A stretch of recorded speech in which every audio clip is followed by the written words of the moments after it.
he apologizes for not being here. He had another commitment. So we will directly start the presentation if if it's okay with you. So we had already a small discussion. Boyana introduced you with all the information about the meeting. Just to quickly repeat, especially about the questions. So if you have questions as I do the presentation, you can type them in the chat, and we will answer after. So just don't be surprised if we don't answer right away. We will answer after the presentation to all of you, especially because if there are some questions that are in Turkish or in Greek, then we might need to ask the interpreter to translate for us and then to answer the question. So the presentation will go through all the guidelines, not in a lot of details. I'm just going to present them here as the contracting authority. Just so for your information, there will be training session which will enter in more details in the guidelines. So just please register to these in training session if you want to have more details on the guidelines and how to prepare your concept note. The background information for this call for proposal. So as some of you may know, maybe some don't, this call for proposal is part of the VIII program to encourage the economic development of the Turkish Cypriot community. The overall objective of the VIII program is to facilitate the reunification of Cyprus. And what this is the overall, let's say the overall impact. And one of the objectives of the outcome is the reconciliation, confidence building measures and support to civil society. So this call for proposal is part of, is contributing to achieving this specific objective 3 of the VIII program funded by the European Union. There have been previous calls for proposal, also called Cypriot Civil Society in Action, for a total amount of 14 million euros since 2007. So it's quite a significant amount. And one of the reasons why we are launching this call as well now is to try and address the impact of the COVID-19 on the relationship in Cyprus. So as you all know, there has been the COVID restriction, travel restriction, movement restrictions impacted the relationship between the communities in Cyprus. And we thought that it would be convenient to have now a call for proposal that would target specifically confidence building actions and actions that would be implemented together with the Greek Cypriot community and the Turkish Cypriot community. And just maybe to also clarify here, when we refer to bicommunal or Turkish Cypriot community and Greek Cypriot community, we don't necessarily understand them as overall as community, like as the overall Turkish Cypriot community, the northern part of Cyprus and the Republic of Cyprus. What are the guidelines for applicant? The guidelines are the rule of the game. They are basically your reference throughout this call for proposal. If you have questions, the answer should be there. They can be found on the Europaid website. The reference is there, and also there is I think there is also a non-official translation on the grant support team website, both in Greek and Turkish. But please note that if there is any difference between the two, let's say the Turkish version of the guidelines and the English version, the English version will prevail. It's the one that is published on the website, on the Europaid website, which is going to be the reference one. Please note the deadline for application is the 19th of April. There was a small typo in the first version of the guideline that was published. This has been corrected, so you will see there is a corrigendum on this website, on the EuropeAid website. So please refer to this corrigendum version of the guidelines, where it says it's the 19th of April everywhere. In the original version, there was a typo, as I said, on section 2.2.3, if I'm not mistaken. So it is the 19th of April.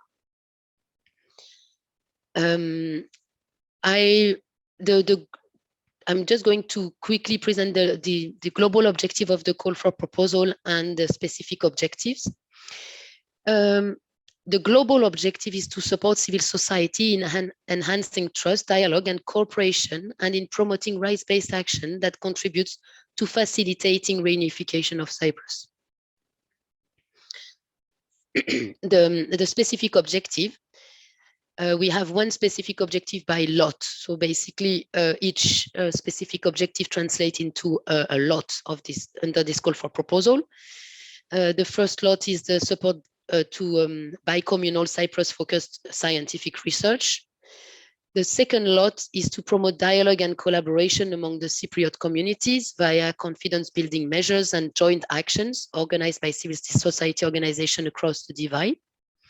And the third lot is to encourage civil society in the Turkish Cypriot community to pursue meaningful socio-economic change by participating in decision-making, influencing changes, and fostering sectoral and cross-sectoral cooperation at local and EU level.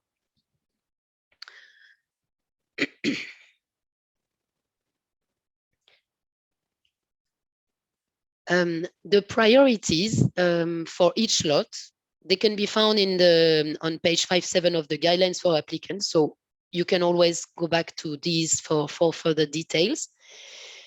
For lot 1, it should be actions that increase bi-communal scientific interaction in the field of research through implementation of joint Cyprus-focused research projects.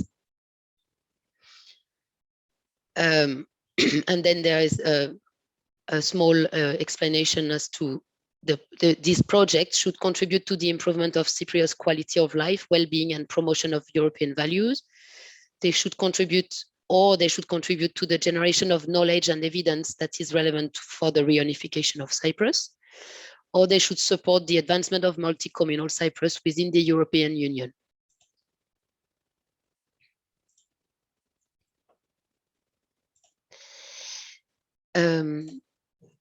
And the third lot, the second lot, sorry.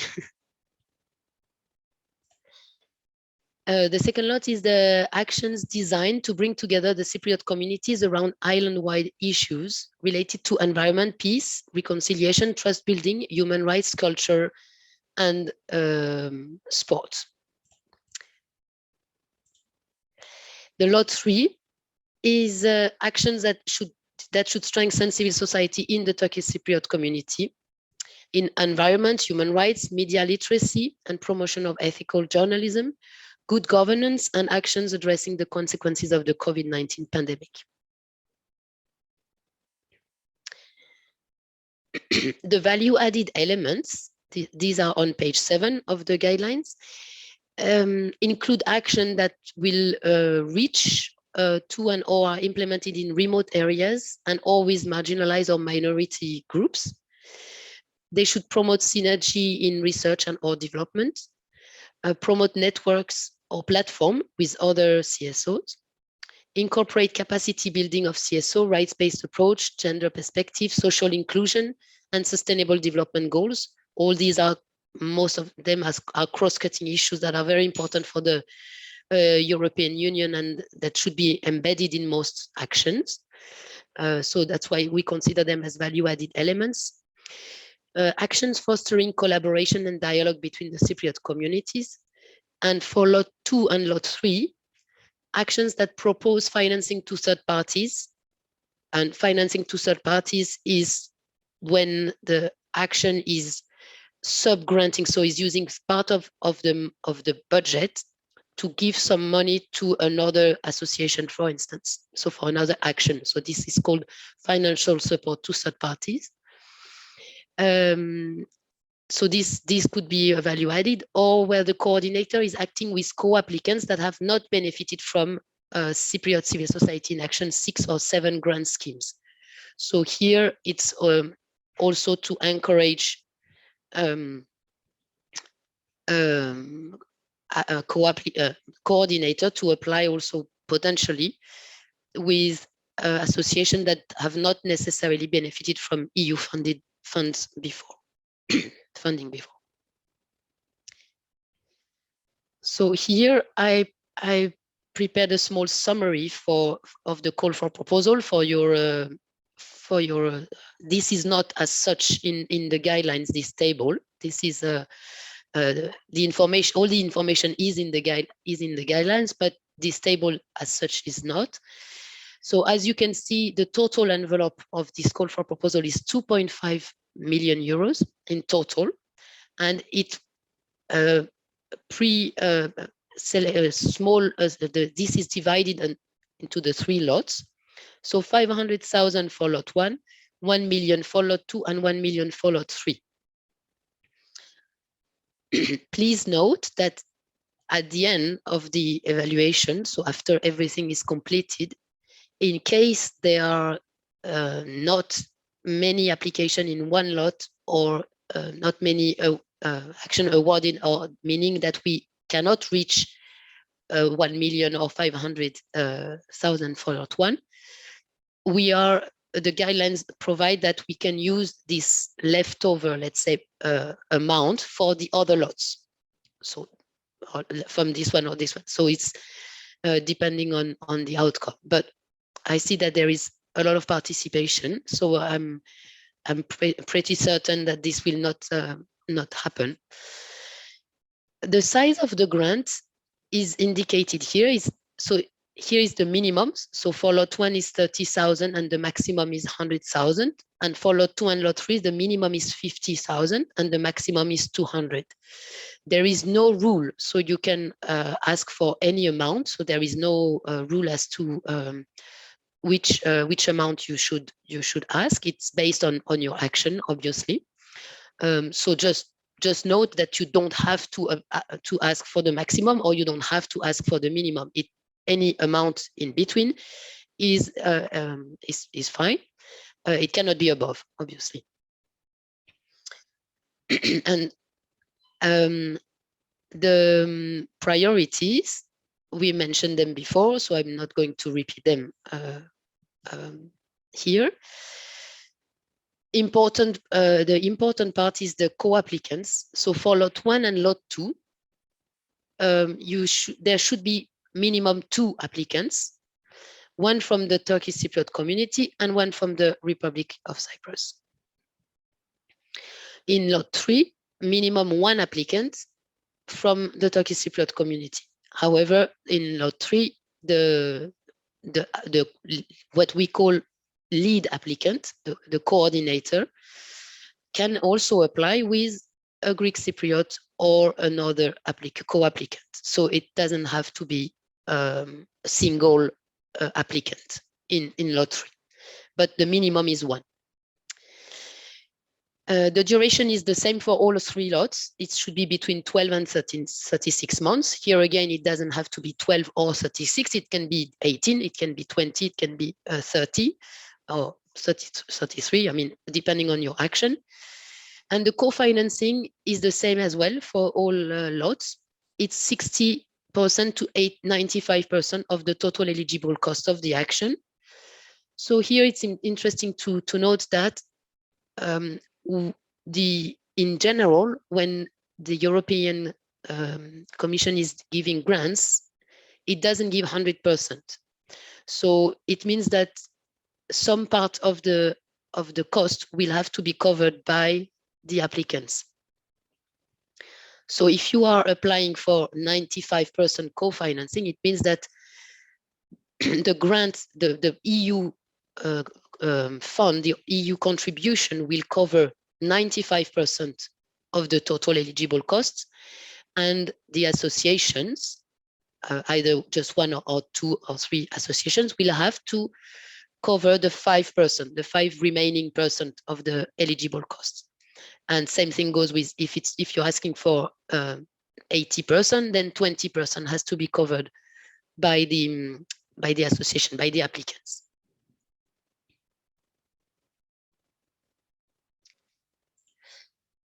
All right, so this was the general introduction, general overview of the different of the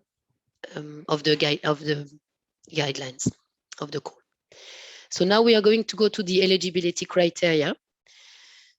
These are very important for you to check before applying. So to make sure that that your action, that you are eligible to apply for this call for proposal.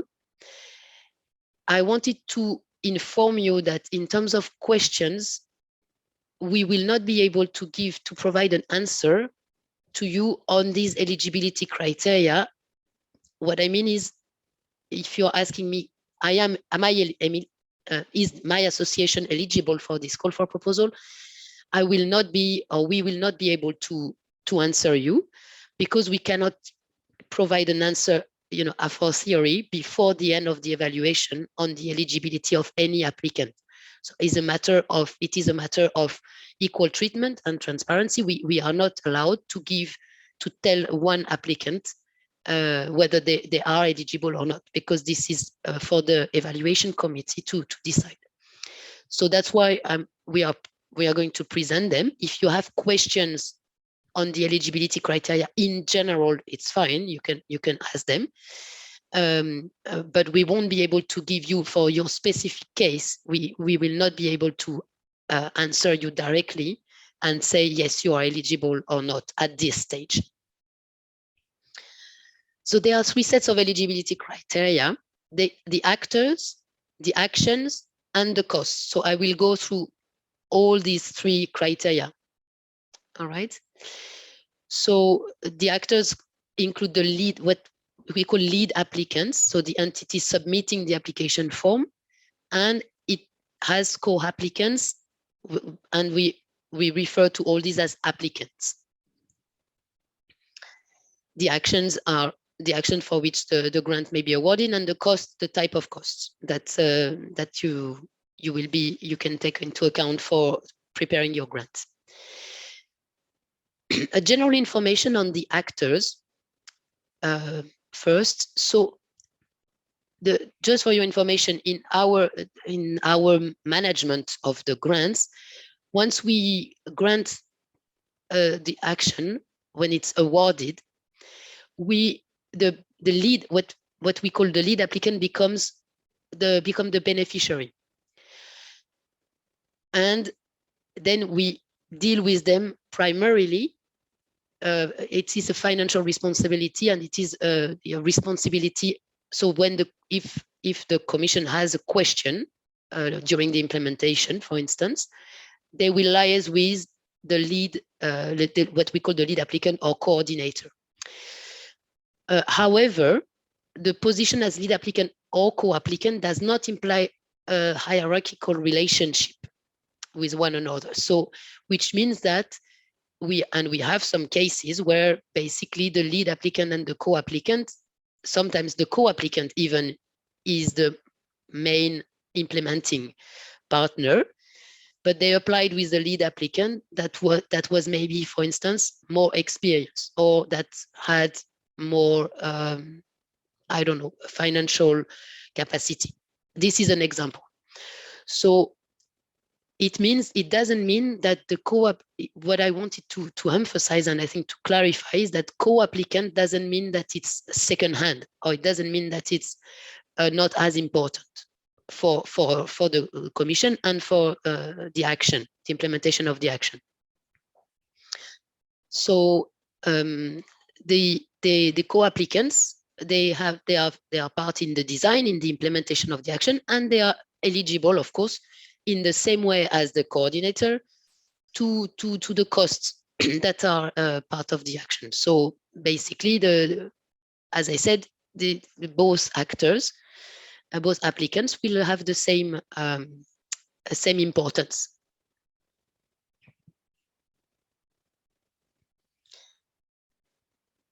Then we have associates that are included in the in the action as actors, and affiliated entities. You find there is more detail as well in the guidelines for applicant. I'm not going to enter into too many details here, but associates, they play a real role in the action, but they cannot receive funding from the grants. So this is something that we want to specify here, because we often have the situation where applicants apply and they say, oh, we have this associate with us, and we will pay them, they will be paid. It's not a possibility. They can receive the per diem and travel costs, but not payment for services, for instance, because they are associates for the action. Affiliated entities, they only entities having a structural link with the applicants, in particular a legal or capital link. So these are the case for affiliated entities. So all these, coordinator, co-applicant, associates, and affiliated entities constitute the actors in general. So now I'm going to present in general, now that we've seen the general part, to enter for each lot into the eligibility criteria as such. So to be eligible for a grant for lot 1, the lead applicant must be a legal person or a natural person, be non-profit making, be registered or established in Cyprus, be directly responsible for the preparation, management, and implementation of the action with the co-applicants and affiliated entity, not acting as an intermediary. This is the case for all lots. For the legal person, be a civil society organization.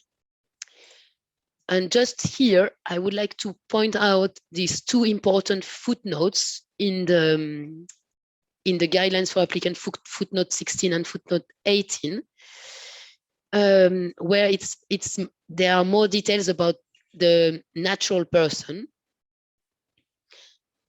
because in this case, natural person can apply as lead applicant only if for grants of 60,000 euros or less.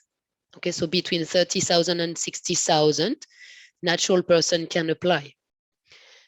And above 60,000, it has to be a legal person. Legal person can also apply for less than 60,000. It's fine. I also want to stress that in footnote 18, we specify, we give some examples of the type of legal person that can apply. A non-governmental organization, professional chamber, think tank, an academic organization developing research. But it cannot be, please note, it cannot be a university or a research center affiliated to a university. This is something which is not possible here. I also want to see, like, natural person as well, just to clarify. The person who could apply as a natural person would be typically, but it can be someone else, but typically a researcher applying in their personal capacity. So this is what we hear by natural person.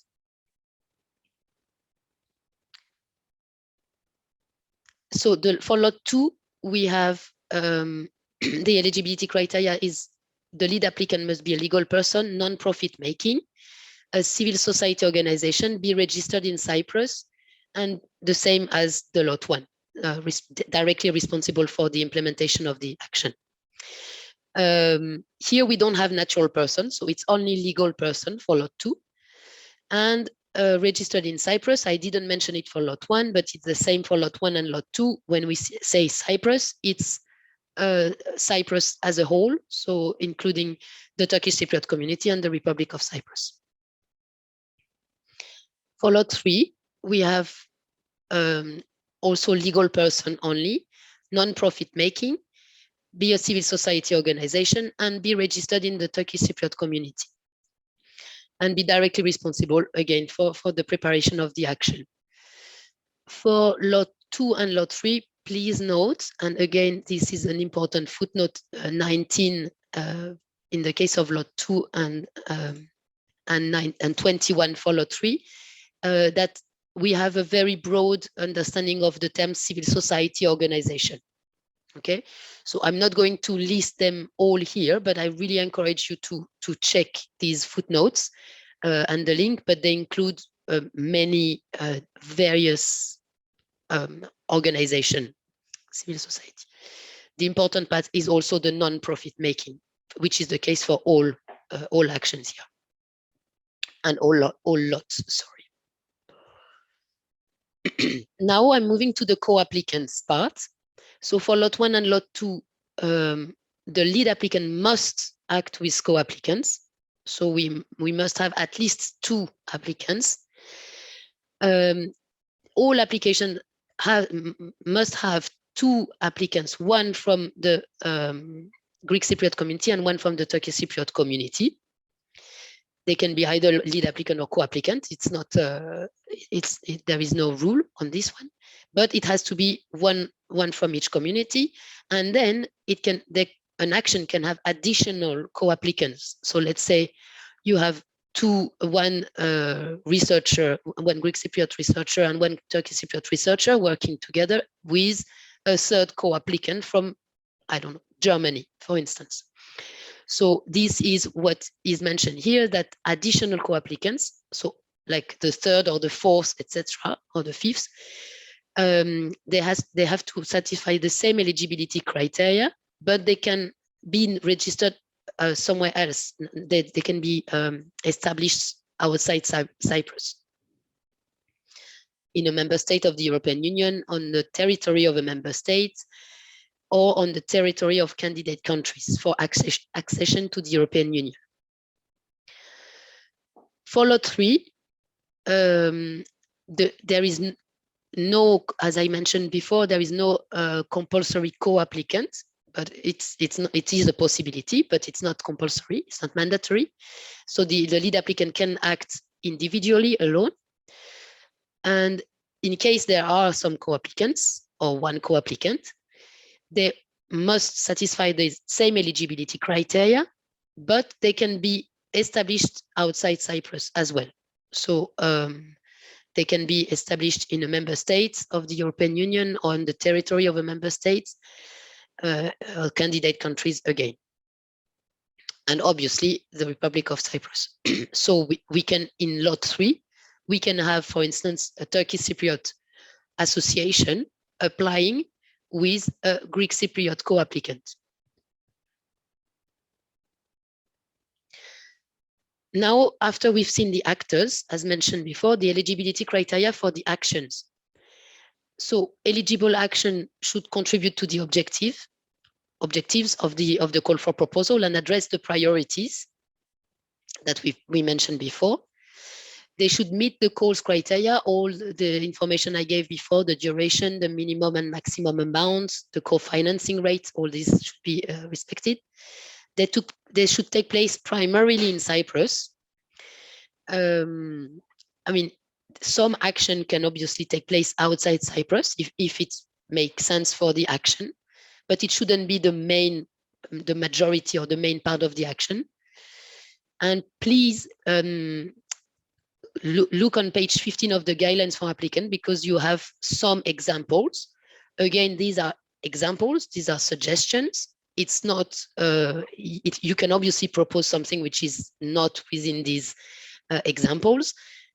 Just they would have to meet the objectives and address the priorities. But these are examples for your reference. Then I have a slide on the financial support to third parties, which I explained quickly at the beginning. It's often called re-granting, because the coordinator and the co-applicant will give a small grant, let's say a smaller grant, to another entity, So that's why it's called re-granting. So you get a grant and then you give another grant, re-granting. Lot 1 cannot propose financial support to third parties because it's research action. So it's not really in any case meant for this. Lot 2 and 3 may propose financial support to third parties.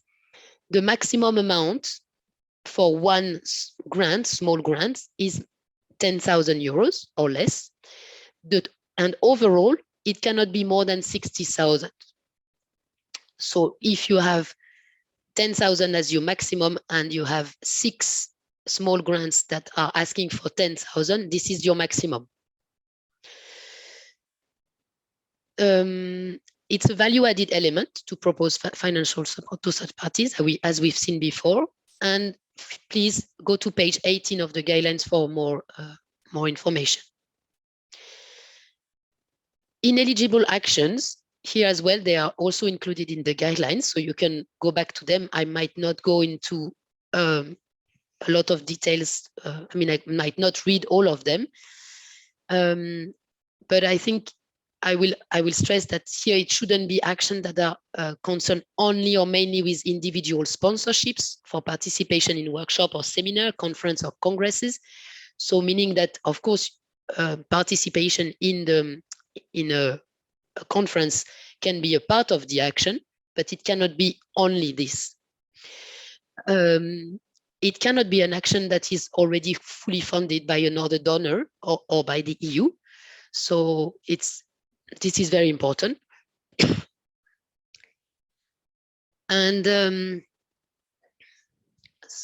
sorry, excuse me a second.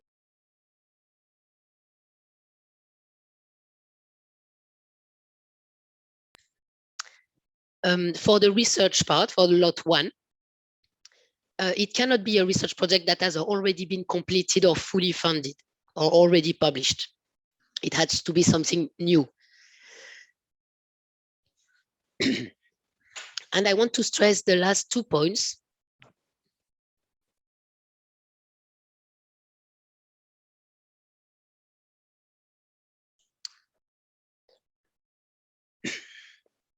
A project in which, sorry.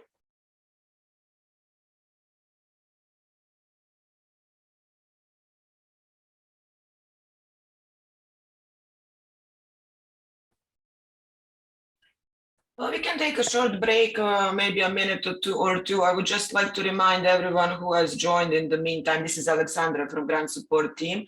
If no one has yet registered, please just write down your name, surname, organization, and if applicable, if you're not an individual. And also, we will try to answer all your questions. Please go ahead, send your questions, everything that bothers you, all the issues that you may be, like you're wondering about. There are no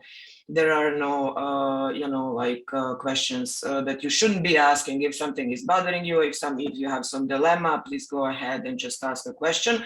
You can also ask questions in Greek and in Turkish. We have our translators with us who are really helping us.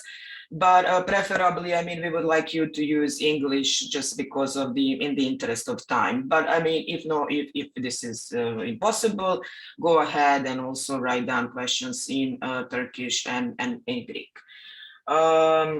We've now been discussing about eligibility criteria, which is very, very important. And if there are some questions that you would like to ask about it, go ahead and ask. Okay. Shall we continue, Emily? Yep, that's good. I'm sorry, I apologize for this. So as I said, I think the last 2 points are important. And again, they are detailed in the guidelines for applicant. The project, this is a civil society call for proposals. So we will not consider actions in which infrastructure or works represent more than 10% of the direct eligible cost of the budget. So this is for you to keep in mind. And the same thing for equipment. So equipment should not represent more than 50% of the direct eligible cost for lot 1 and 30% for lot 2 and 3. So this is for you to keep in mind. So basically, we want to encourage actions, but not necessarily disguised procurement grants, let's say. The number of application and grant per applicant. So this is also important for you to know.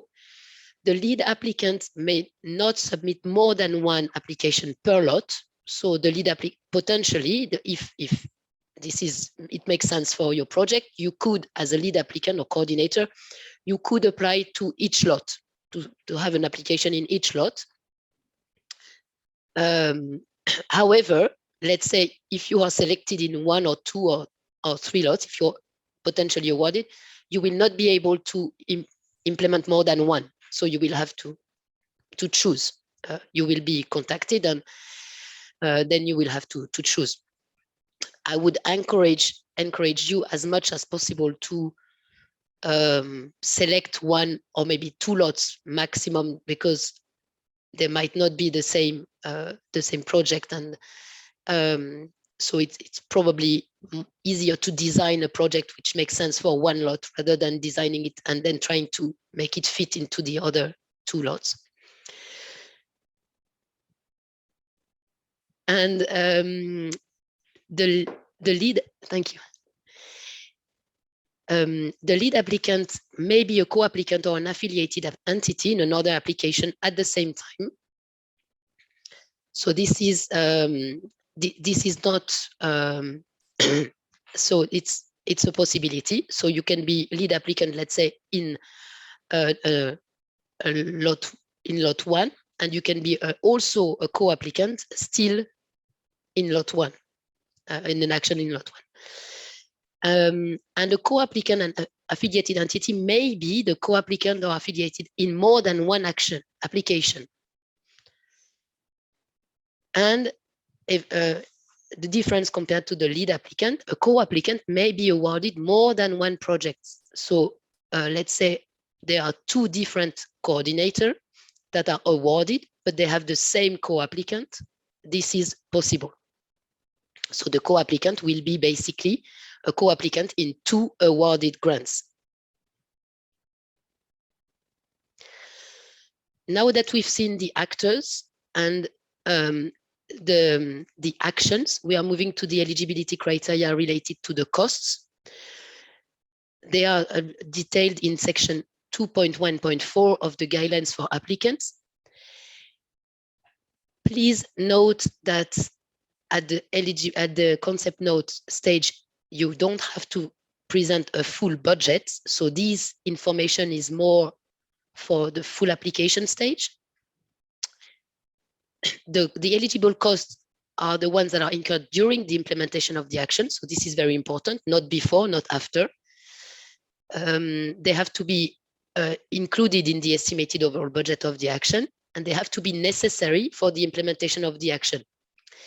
They must be identifiable and verifiable, and they have to be in line with sound financial management. So especially regarding economy and efficiency. So we have to, and this is also a criteria, an evaluation criteria. You will see it in the evaluation grid. For the full application, this is a criteria that the assessors will be checking. An interesting part for you, more, as I say again, more when you are going to prepare the budget at the full application stage. It may include co-financing in kind, so in the form of volunteers work. So you will be able to value the volunteer work that some volunteers are doing, and it's detailed again in the guidelines for applicant. The cost of volunteer for Cyprus is 78 euros. It's estimated by the commission. I mean, it's an amount that's given by the guidelines. And it's not only for this call for proposal, just to clarify, it's something that is set for all European countries, have a set amount given. And for Cyprus, the amount that is considered for volunteers work is 78 euros. And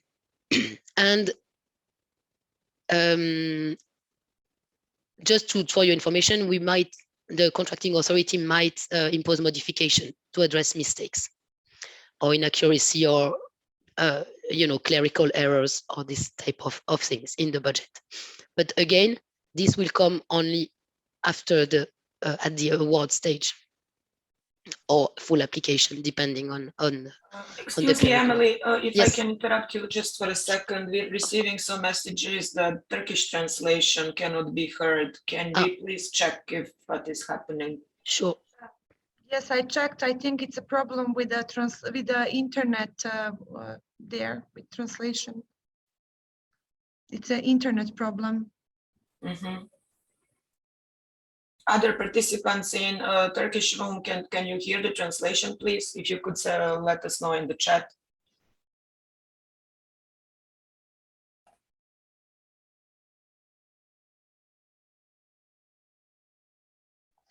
I'm sorry, Mr. Ali, can you just start translating?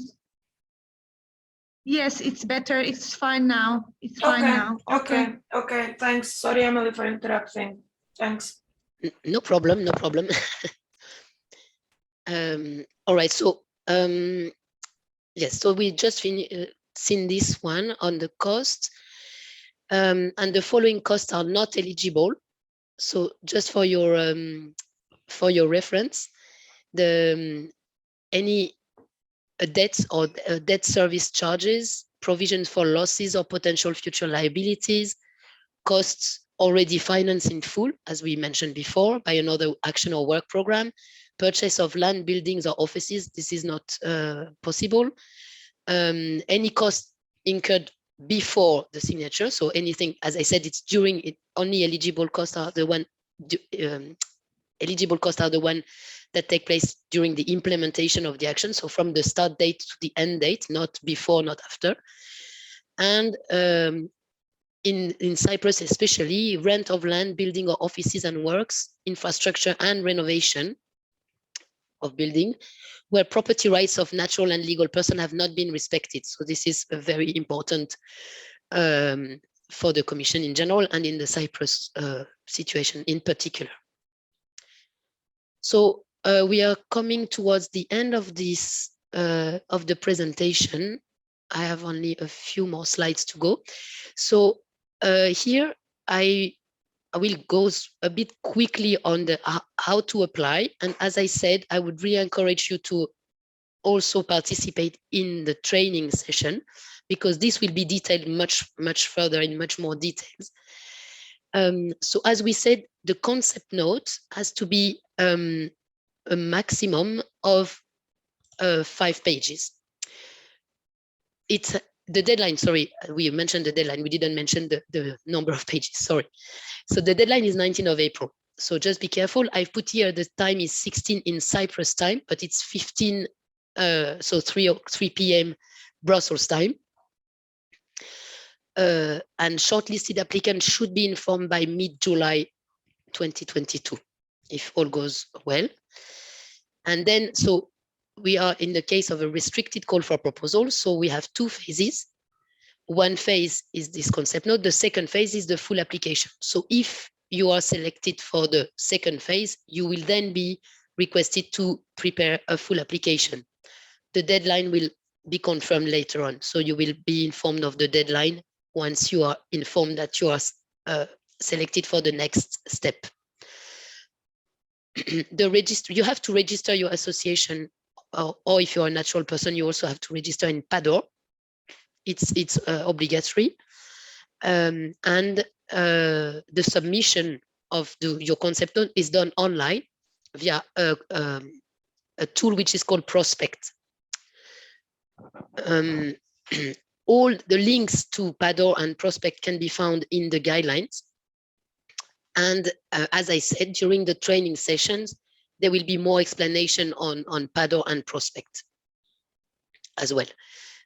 They are not very complicated to understand. However, it's always better to not wait until the last minute to try it, because there might always be technical glitches. So it's much better to try and register as soon as you know that you will apply.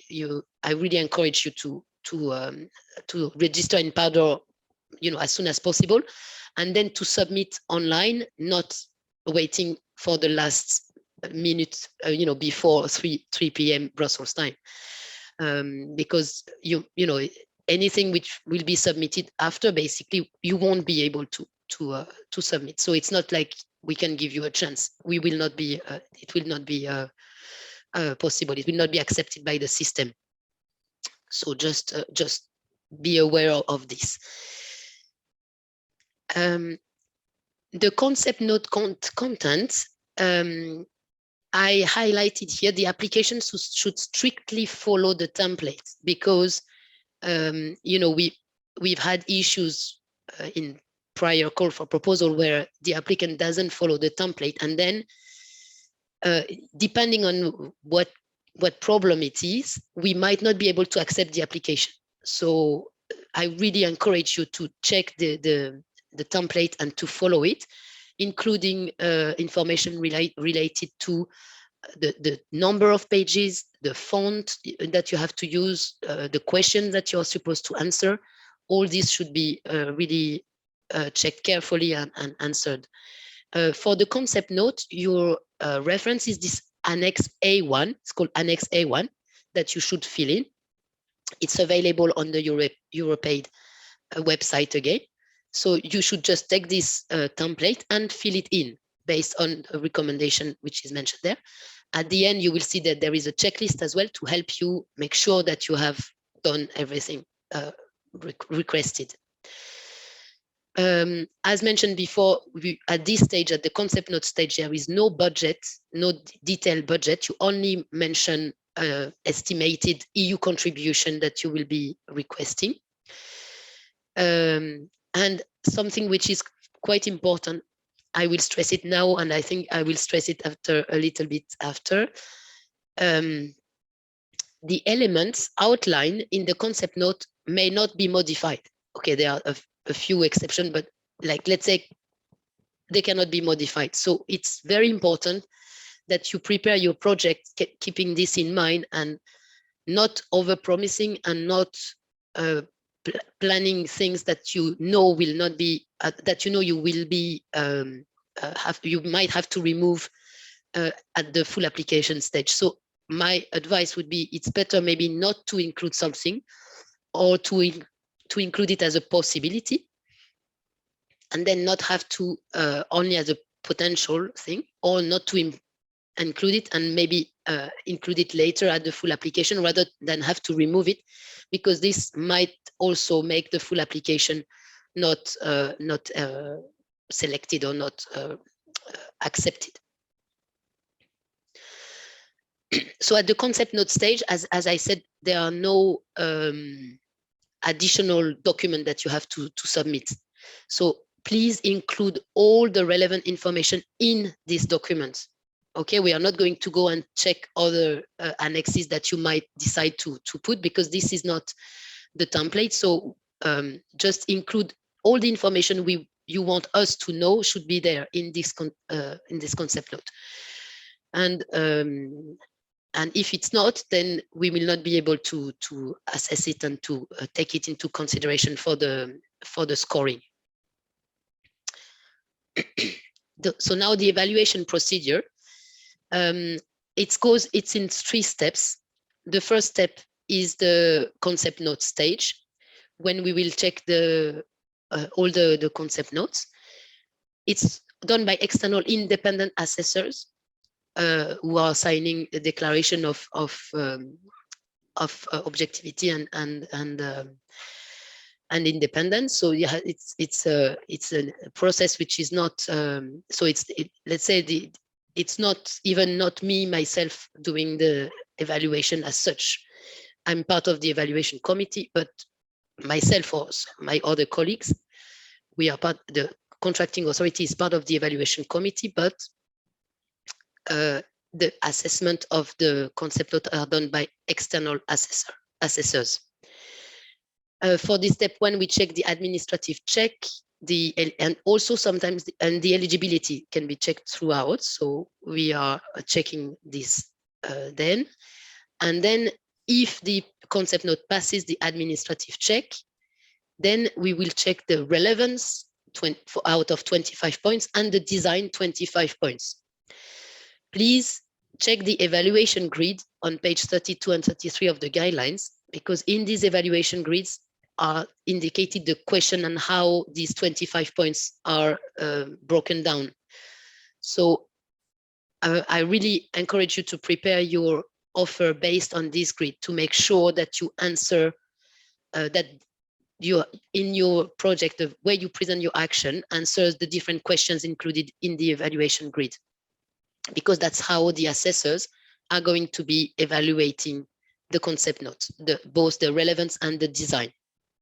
So it's transparent, you know already how we are going to, the assessors will evaluate them. So just pay attention that you present your action along these criteria. The concept notes that reach 30 points out of 50 can be pre-selected for the next step, so the step 2. However, please note that in the case we have a lot of very good or good quality application, so many that are above 30 points, then there is a second selection which is based on the amount. So we will select the number of applications that are, of which for the amount requested is between 200 and 220% of the available budget, which is 2.5 million.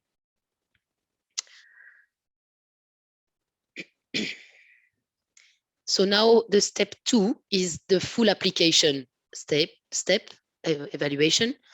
So as I said, the applicants that passed, that had more than 30 points, and in case too many of them are also within the budget limit, will be invited to submit a full application. There you need to submit a budget and a logical framework. The evaluation will take place as for step 1. There will be an administrative check to make sure that you have included all the requested documents. And if the application passes the administrative check, then the evaluation takes place around selection criteria, which is financial and operational capacity of the applicants, and then award criteria, which is the quality of the application. So the quality, and it's based on the relevance of the action, and here the score comes from the concept notes. So this is very important to make sure that your concept note, the relevance in your concept note, is well detailed and get a high score, because this score is going to be used again in the full application. The design, the effectiveness and feasibility, sustainability, budget and cost effectiveness. So this is, as mentioned before, this is where we will check the sound financial management of the budget you are presenting. So here again, okay, I understand it's the second step, but I also encourage you to check this evaluation grid because they will really guide you in how to present your offer. And at the end, the highest scored application will be selected up to the maximum budget, course budget. So, you know, in the previous call for proposal, for instance, we had many very good quality application. Unfortunately, because of budget constraint, we were not able to award all of them. So just be aware that we are also constrained by the total budget of the call for proposal. The step 3 is after the step 2, when you are considered that your project has been pre-awarded, let's say. So the step 3 is to check the eligibility. So to make sure that we haven't missed something along the way, because the eligibility we usually check also throughout the process, but on the step 3 is where we will ask for the documents, the proofs of the documents that are requested to prove the eligibility criteria. And after step 3, so when this is completed, then an award letter will be sent to the applicant and explaining the next step, which is the preparation of the grant agreement. So we are coming to close to the end of the presentation. It was a bit longer than I think we had said 45 minutes, but I apologize for this. Just I mentioned here again the Europaid website. It's a long link, but I'm sure you will find it. If you have issues, please contact also the grant support team, but I'm sure you will find it. Also on the website of the grant support team, you can find the link to and also EU info point. You can find the link to this call for proposal. And on the grant support team website, you have non-official translation of the guidelines in Turkish and in Greek. Please check as well the website of the grant support team for further information session or trainings. They, as I said, they should be very useful for you for your preparation of the concept note, especially if you have never applied. This is quite, although it's only 5 pages, they have to be well presented. So I would really encourage you to attend these trainings. There is also a help desk that has been set up by the grant support team and also Civic Space. And we encourage you to apply. If you are considering using the help desk, please send an email as soon as possible to this email here, helpdesk.gst@neras.com. Here we say by 1st of April. So, as we said, as early as possible, so we can organize the help desk, so we can assign different meeting slots for as many of you as possible. So if possible, all of you. So I mean, all of the ones asking, of course. So please, register. Let the grant support team know as soon as possible if you are interested in getting help desk.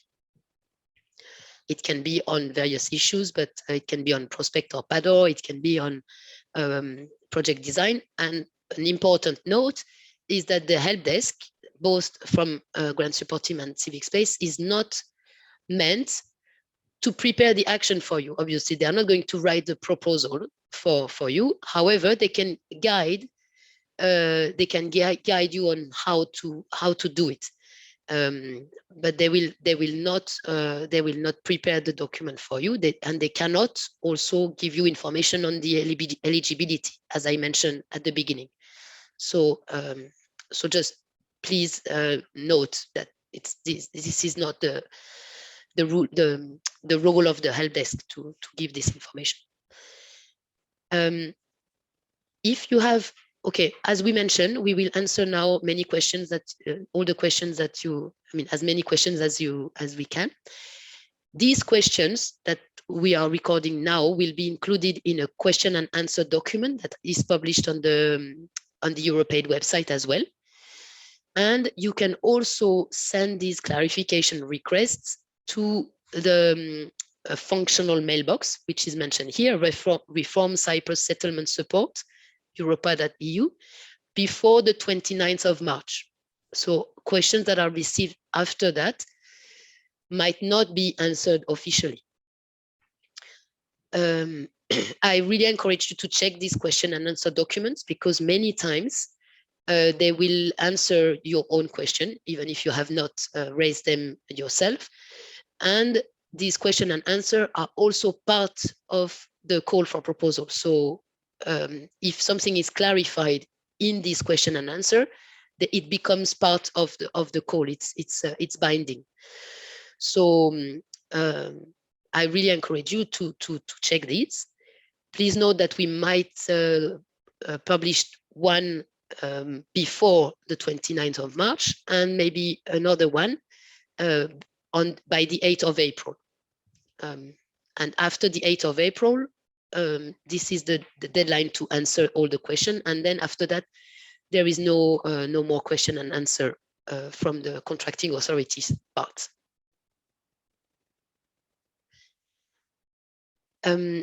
This is the last slide.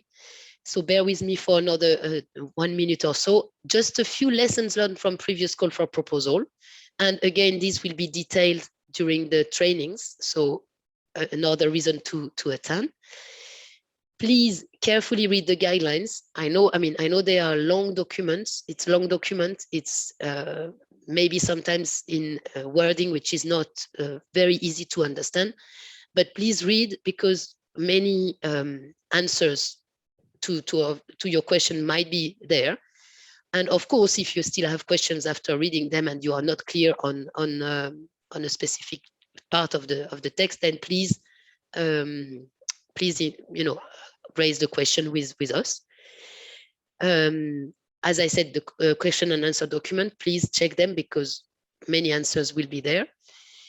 Make sure to use the templates. I've mentioned it before. This is very important because technically, for instance, if it's, let's say if your concept note is above 5 pages, we might not read all. Let's say if it's 7 pages, we might read up till the page 5. So then we are missing part of the action. So it's very important to follow the templates for this point. This is one example, but for this reason.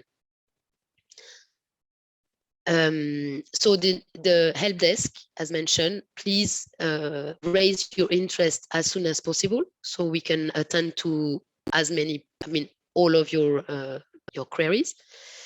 The concept note should be prepared, as I mentioned before, very carefully, because it cannot really be modified at the full application stage. And because the relevance of the score, the score of the relevance is used for the full application.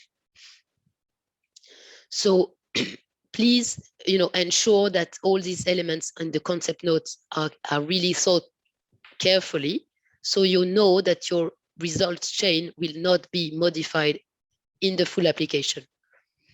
We might, the evaluation committee might accept, but as I say, it's not sure, but they might accept minimal peripheral modification, but nothing in related to the scope of the action or the impact or the outcomes or the output. So just prepare your concept note carefully, taking this into consideration.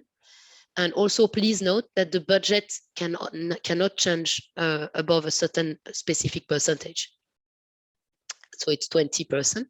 So please pay attention to that as well in your request. And the last point I mentioned as well on the logical framework, it is not necessary to submit the logical framework at the concept note stage. However, it might not be a bad idea to think about the concept note, thinking of the logical framework, because you will have to submit it in the full application stage if you're selected. And there, if you realize that there are things that that don't fit and you need modification, these might not be possible. And then it's more difficult for you to present a results chain in a project which makes sense at the end. All right, thank you very much for listening, and I apologize for my voice again. I hope it was not too complicated also for the interpreters. We look forward to receiving your application. Please start as soon as possible. The deadline is soon, is next month, very soon. So I really encourage you to start preparing now, and we really look forward to receiving all your nice application. Thank you very much. Thank you, Emily.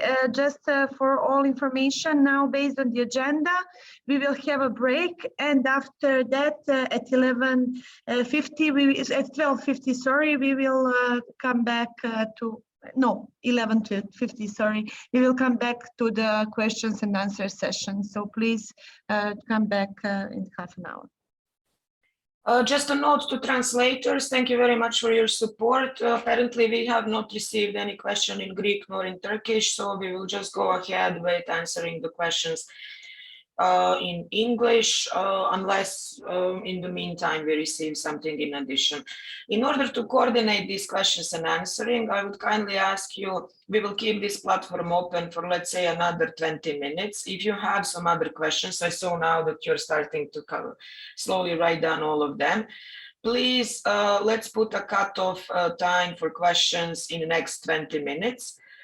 Because we will need some time to coordinate the answering among ourselves, okay? Thank you very much. We are restarting at 11:50, 11:50. And please, in the next 20 minutes, try to write down all the questions that you have. I'm copying them, and then we will coordinate among ourselves the answering. For all the panelists, thank you very much. I will get in touch with you separately in 20 minutes once all the questions are received. And now we can enjoy some coffee and have a short break and think about this important call. And then see you at 11:50. Thank you.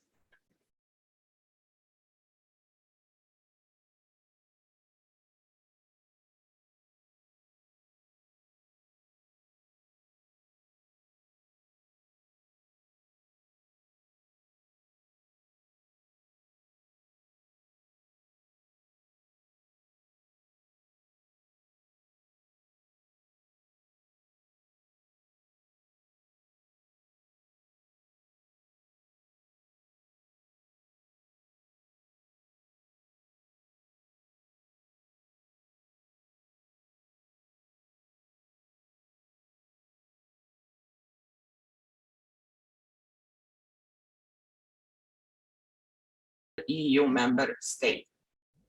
Should you add an application from other EU member states for the lot 3? You will see that the distinction between lot 2, 1, and 3 is the fact that in lot 1 and 2, we are asking for obligatory partnership.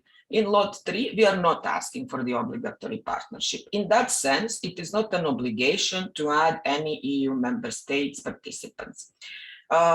I assume that by EU member states, you are implying organizations that are not registered in Cyprus. So no one is forcing you to do this. You can do without it. If you want to add an EU member state co-applicant to your action, that's fine. But that applicant, that co-applicant needs to have a certain role in the project, and that co-applicant needs to have a certain, relevance to your action. Okay. So that's the answer to question number 3. Question number 4, for the lot 3, is it compulsory to collaborate with the third party, which helps us to finance the project effectively? Let me elaborate a little bit. The term third party financing of third parties, financial support to third parties, and so on and so forth. You will see that as being repeated very often in your guidelines for applicants. What does it mean? Third party is a recipient of your small grant. You heard Emily when she was explaining that there is a possibility that sorry, you do. Alexandra, for interruption. Please, camera on because of the. Yes. In a minute. As I said, please, this third party, understand it as a re-granting terminology. You know, if you are doing some re-granting, you are going to be re-granting your a part of your budget to some smaller scale, perhaps CSOs and so on. Third party has that sort of a meaning, you know. So please don't mix it with anything else, you know.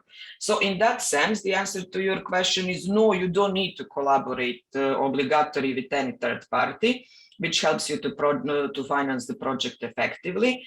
But if you feel that you need some kind of a support in the implementation of your action, if you feel that you need to maybe recruit a certain consultant or a certain agency, that's fine. That's fine. That's absolutely okay, in line with the propositions of the call. Okay. So this is the answer to your question. Let me turn on the camera now. Okay, thanks. Question number 5. In lot 3, is a co-applicant required? Can there be a single applicant? In lot 3, you will see, according to propositions of the call, that independent applications, applications that are submitted only by the lead applicant, that they are welcome and that they are allowed. So the answer to your question is no. In lot 3, we don't have a requirement to actually have co-applicants. There can be a single applicant, because you asked, can there be a single applicant? Yes, there can be a single applicant, but please also note that if, you know, like you feel that your project requires some partnership, and that if you want to maybe have a certain partner to help you implement the project, that is also allowed. So it is not mandatory, but it is possible in terms of the co-applicants in lot 3. Can an application cover more than one lot? That's another question that we received. I think that we've answered that question already when answering to the question number 1. With regards to the lot 3, is it compulsory for the lead applicants to be a member of the civil society organizations? Let's try to go back to the call for proposals. I would like to draw your attention to these guidelines again. I'm now going through them. And just to emphasize that there are eligibility criteria that are defined in this call for proposals. And you will see that in these eligibility criteria, there are certain mentions of things. You need to be a legal person or a natural person. You need to be non-profit making. And let's draw your attention to this last section, to this last point. For legal persons, you need to be a civil society organization. This is a call for civil society organizations. Therefore, yes, I mean, if you are applying as a legal applicant, you need to be a civil society organization. For lot 2, the same, we see here civil society organization. For lot 3, the same here, again, civil society organizations. Let me emphasize again, this is a call for civil society organizations. So yes, we expect you to be a civil society organization, apart from the specific cases in lot 1, where you may act as an individual applicant, as a natural entity or a natural person, as they say sometimes in the call. Okay. So I hope that this then clarifies. Let me go back now to the questions. Will the slides be shared to participants? Yes, they will be shared with participants. We've already shared them using your chat, but we will also send you an email and you will be able to receive the PowerPoint presentation also, via your emails. What's the definition of a natural person? Does that mean the co-applicant can be an individual and not part of an NGO? Question number 9, the definition of a natural person, this is like a physical entity, a person, a human being, an individual. You know, we make a distinction between legal entities and individuals. So natural person is an individual. They are applying as an individual.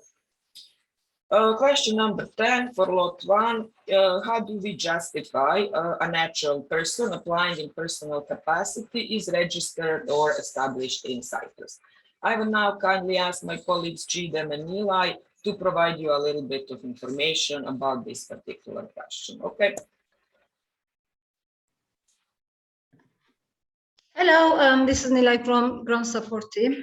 Yes, well, actually, during the concept note stage, only the concept note itself and the relevant declarations should be submitted via a platform that we call Prospect. But in order to demonstrate your type of registration, your type of the type of your organization, whether it's a natural person or a legal person, a PADO registration need to be undertaken well before the submission of your concept note. So with this call for proposals, a PADO registration is obligatory. And if you don't have a PADO registration before, or if you have it, you have to update it. And for natural persons, usually a PADO registration is not required. But as for this call for proposals, a PADO registration is obligatory. Also, the natural persons should have this PADO registration. Why is it obligatory? Because you get a unique Europe8 ID number, and this number will be required on your application. So to answer your question now, a natural person will not directly send any proof documents on Prospect together with the application, but on while doing their PADO registration, they need to upload certain documents, and these documents are, if you are Cypriot nationals, you will need to upload your identification and the bank account, and these are for the purpose of demonstrating your address that you are established, let's say, in Cyprus, but you will not, of course, need to be per se living here, but the projects will be undertaken in Cyprus.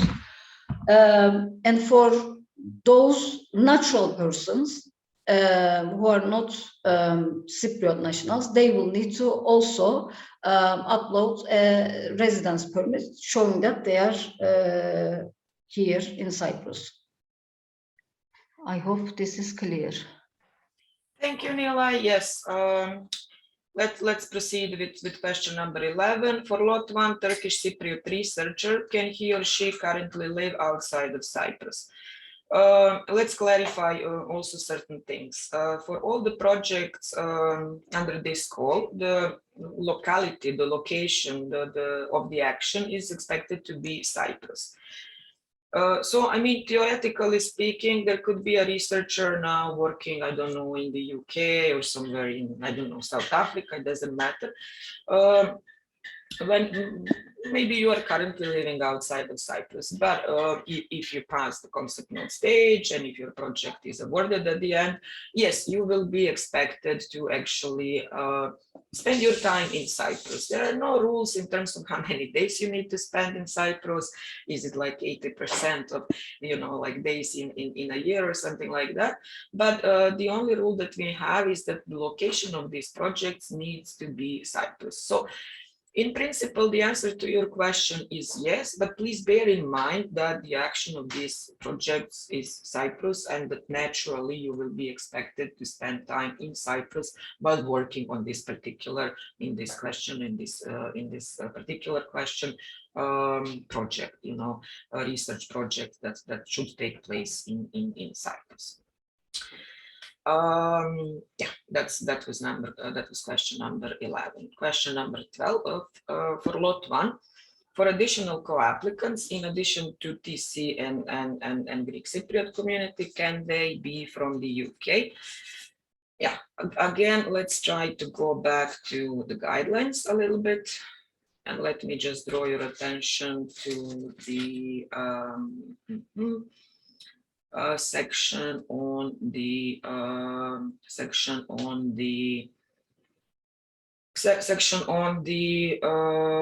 co-applicants. You will see here in lot 3, for example, entities meeting other eligibility criteria that are legally established in a member state of the European Union or on the territory of a member state of the European Economic Area or on the territory of candidate countries for accession to the European Union. Now, as we know, UK is no longer a member state of the European Union. So, I mean, in order to get any answer to your questions regarding the applicants that are and co-applicants that are outside of Cyprus, that are registered outside of Cyprus, please go back to the guidelines and look into this eligibility criteria for the co-applicants so that you could, like make sense of what is allowed and what is not allowed, okay? So that's the answer to the question number 12. For lot 3, can the co-applicants be from outside of Cyprus? Again, let's go back to the guidelines. Let's see for lot 3 what is allowed. You will see here the answer that organizations outside of Cyprus are allowed, but not from any possible country in the world, but only from the member states of the EU, or the member states of the European Economic Area, or from the member states of so-called IPA countries that are using the instrument for pre-accession. Okay. So for all these questions that you have, I mean, as I said, they will be answered in question and answer document, of course, but also, most of the answers are already presented in these guidelines for applicants, which I'm sometimes going to just to, like draw your attention to certain sections so you can also understand how to read them and where to look for information. Question number 13, who can be a third party? I've already copied the answer here in the Word document that I'm using. Again, let's just specify and let's just define what a third party is. A third party is a potential recipient of a small grant, of a re-granting support, of a financial support to third parties. This third party needs to meet also certain eligibility criteria that are defined by the call. You will see a section in the guidelines on financial support to third parties, and you will see there that third parties that are eligible for financial support in this call, they need to be civil society activists or civil society organizations. You will see in the guidelines under this footnote number 19, you will see what is the definition of these civil society organizations, what is the working definition of a civil society organization that is going to be applied in this code. In other words, please don't plan actions where you are going to do re-granting, financial support to third parties, to let's say business sector, or let's say local authorities, or let's say local communities, or let's say, like some organizations that are outside of civil society.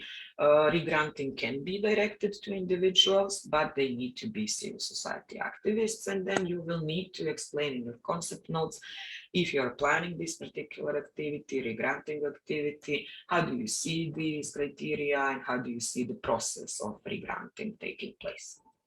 Okay, so that's the answer to question number 13. Question number 14 was also related to question number 13, I think. You are asking whether this is for co-financing. No, it's not for co-financing. In fact, if you are going to provide any support to third parties, you cannot ask them to co-finance the action. Let's say in an illustration, maybe you are planning a project where you want to do small grants to, let's say, 5 or 6 civil society organizations, and then in your small call for proposals for these small grants, you are saying, we will give you 80% to implement the activities that you want, but we will be asking 20% from you as well. This is not allowed.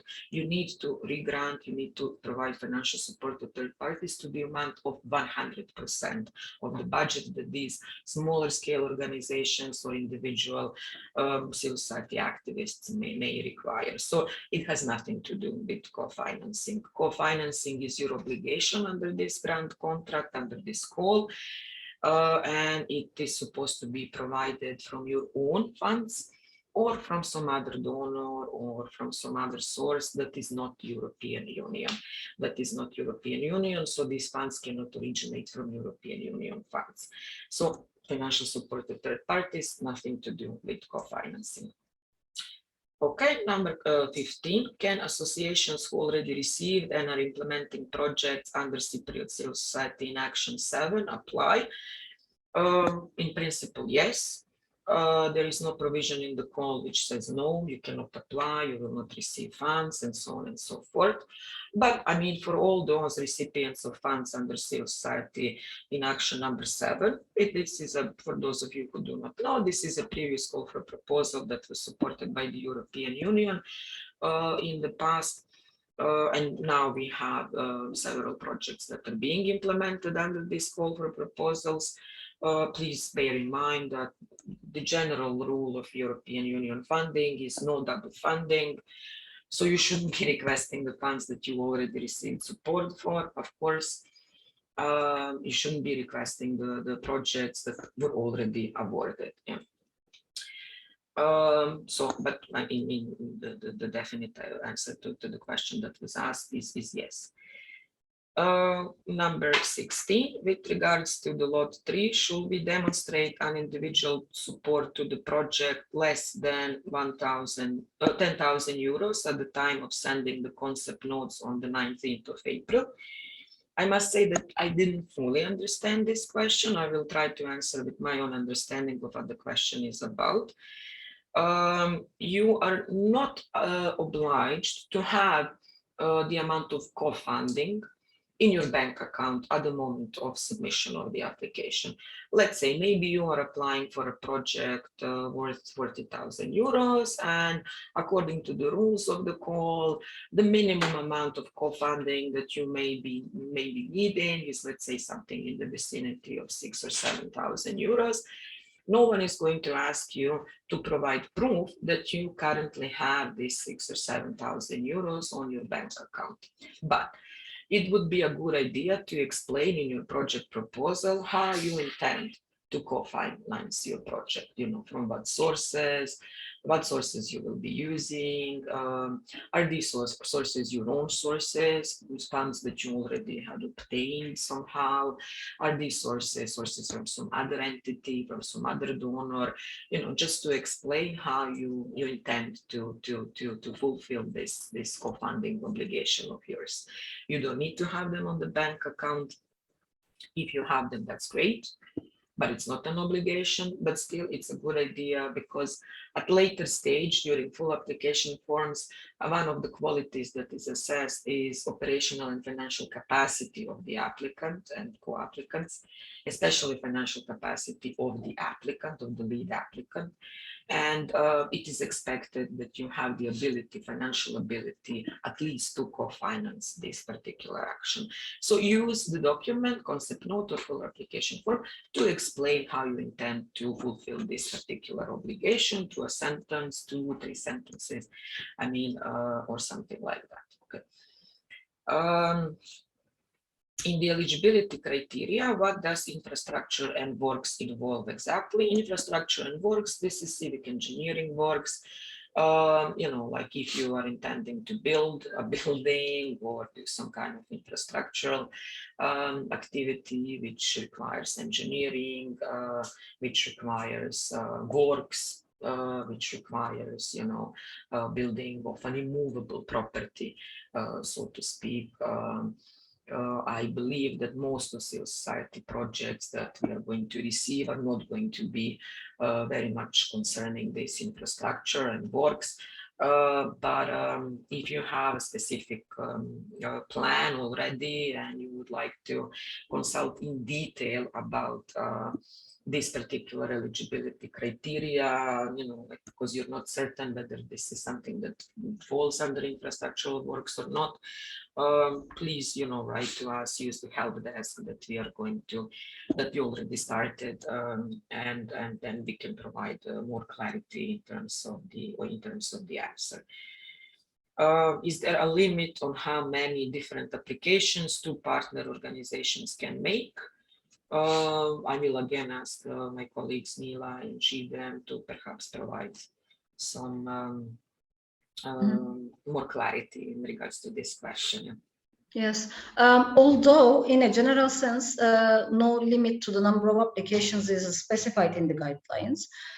Limits are imposed on the applicant type. So it will be, in order to answer this question, it will be better to refer back to the guidelines, page 19, where the number of application and grants per applicants and affiliated entities is explained. So a lead applicant may not submit more than one application per lot. A lead applicant, again, may not be awarded for more than one grant under this call. But a lead applicant may be a co-applicant in another project at the same time. So as the question is related to two different organizations, in the combination of applicants, we have to take into consideration what type of applicants are we specifically talking about, and which among these two, which are the lead applicants and which are the co-applicants. So whilst we are trying to figure out how many number of applications can be made, please again refer to page 19, number of applications and grants per applicants and affiliated entities, please. Thank you. Thank you. Okay, I hope that this clarifies your question. Let's go now to question number 19. With regards to the law 3, should we propose an extensive research project related to the Cypriot community? Are there limitations in terms of the type projects, such as research, practice-based, or combination of both types referred? To answer your question in a wider context, we are not really able to tell you what kind of projects you should propose. This is up to you. This is up to you to decide, to study the guidelines, to see some illustrations of projects that are expected in this call. Whether it is extensive or intensive, this is a subjective or also quality. So in that sense, I cannot really answer the question whether the project needs to be extensive. It can be less extensive and more extensive as long as it fits the relevance and as long as it has a distinguishable quality that qualifies the project for a later stage and then perhaps for the awarding as well. The projects that I can give you for all the interested applicants who are maybe interested in applying for lot 1 and for research projects, my personal advice would be not to plan projects where project and generation of knowledge is a goal per se, because again, whatever research you propose is also going to be measured, the quality of the project is also going to be measured against the quality criteria. And one of the important quality criteria at this stage, at concept node stage, is relevance. So you know, you will be judged against the relevance for this particular call. So the research has to be relevant for the objectives of the call and the overall objective of the call. And in that sense, I would certainly advise that you also plan a little bit of an action research or a research which can bring about some changes in the community, not only generation of knowledge, but some tangible changes in the community as such that are maybe relevant for the environment or are maybe relevant for the society or maybe for some other sector. Because at the end of the day, these are action grants and they're supposed to be results-based and they're supposed to lead to some tangible outcomes to your target groups. So that's the only answer that I can provide. At this particular moment, are there any limitations in terms of the type of projects, such as research, practice-based, combination of both? There are no limitations. You can propose qualitative analysis and quantitative analysis. You can propose various kinds of methodologies. You will not find any particular provision in the call which says that, you know, like you need to have a sample of this size if you want to do a survey, or we will only accept these or those methodologies when it comes to research. Think more about how your project contributes to the objectives of this call and to the overall objective of the call when you are considering the relevance of the project. In terms of the methodology, you are free to select whatever methodology you see fits, as long as I said, it's tangible, it seems feasible, doable for the budget that you proposed, it is explained in the activities that you've explained in the concept note, and you will maybe be asked to explain them later on in full application form. So combination of research and practice can be a part of the project. Research only can also be a part of the project, but you will have to find a way to make it relevant for the objectives of this call. Number 20, if an organization applies as a lead applicant and a co-applicant with 2 successful proposals, can they participate in both projects? You will see, let me go back again to the guidelines for applicants. You will see that in the guidelines for applicants, there is a section about the number of proposals that you can submit. It's on page number 19. According to this section, one lead applicant may not submit more than 1 application per lot. What does it mean in reality? Theoretically speaking, you can submit 3 applications, 1 for lot 1, 1 for lot 2, 1 for lot 3 in the capacity of a lead applicant. Then another sentence which is important and an answer to the question that you asked: the lead applicant may not be awarded more than 1 grant under this call for proposals. So you will see in the second sentence there is no mentioning of the lot. So even in the cases where you submitted 3 projects, 1 for lot 1, 1 for lot 2, 1 for lot 3, again, you will only be able to be awarded 1 project at the end of the process, you know. So also, you know, like take this into account. We are here speaking about lead applicants only. Lead applicant is the organization who is submitting the project, the main actor, you know, in the implementation of the project if it goes to this stage of maturity. On the other hand, co-applicants may be you know, co-applicants in more than 1 application under this call for proposals, and they may be awarded more than 1 grant under this call for proposals. So, I mean, if you are acting as a co-applicant, there is no limit in terms of the number of projects that can be supported. Let's say maybe you, as a co-applicant, as a partner to the action, maybe you participated in, let's say, 5 projects. There are no limitations according to these rules. Theoretically speaking, all of those 5 projects could maybe be supported, but please, when you are submitting these projects, also consider the capacity of your organization. You know, like an outcome could be that all these 5 projects are awarded at the end, and then you need to have capacity to implement all of them. An outcome can as well be that none of these projects is supported at all. So maybe you will increase your chances a little bit if you participate in more than 1 project, but also, you know, try to be rational, use common sense, and think about capacities, internal capacities of your own organizations.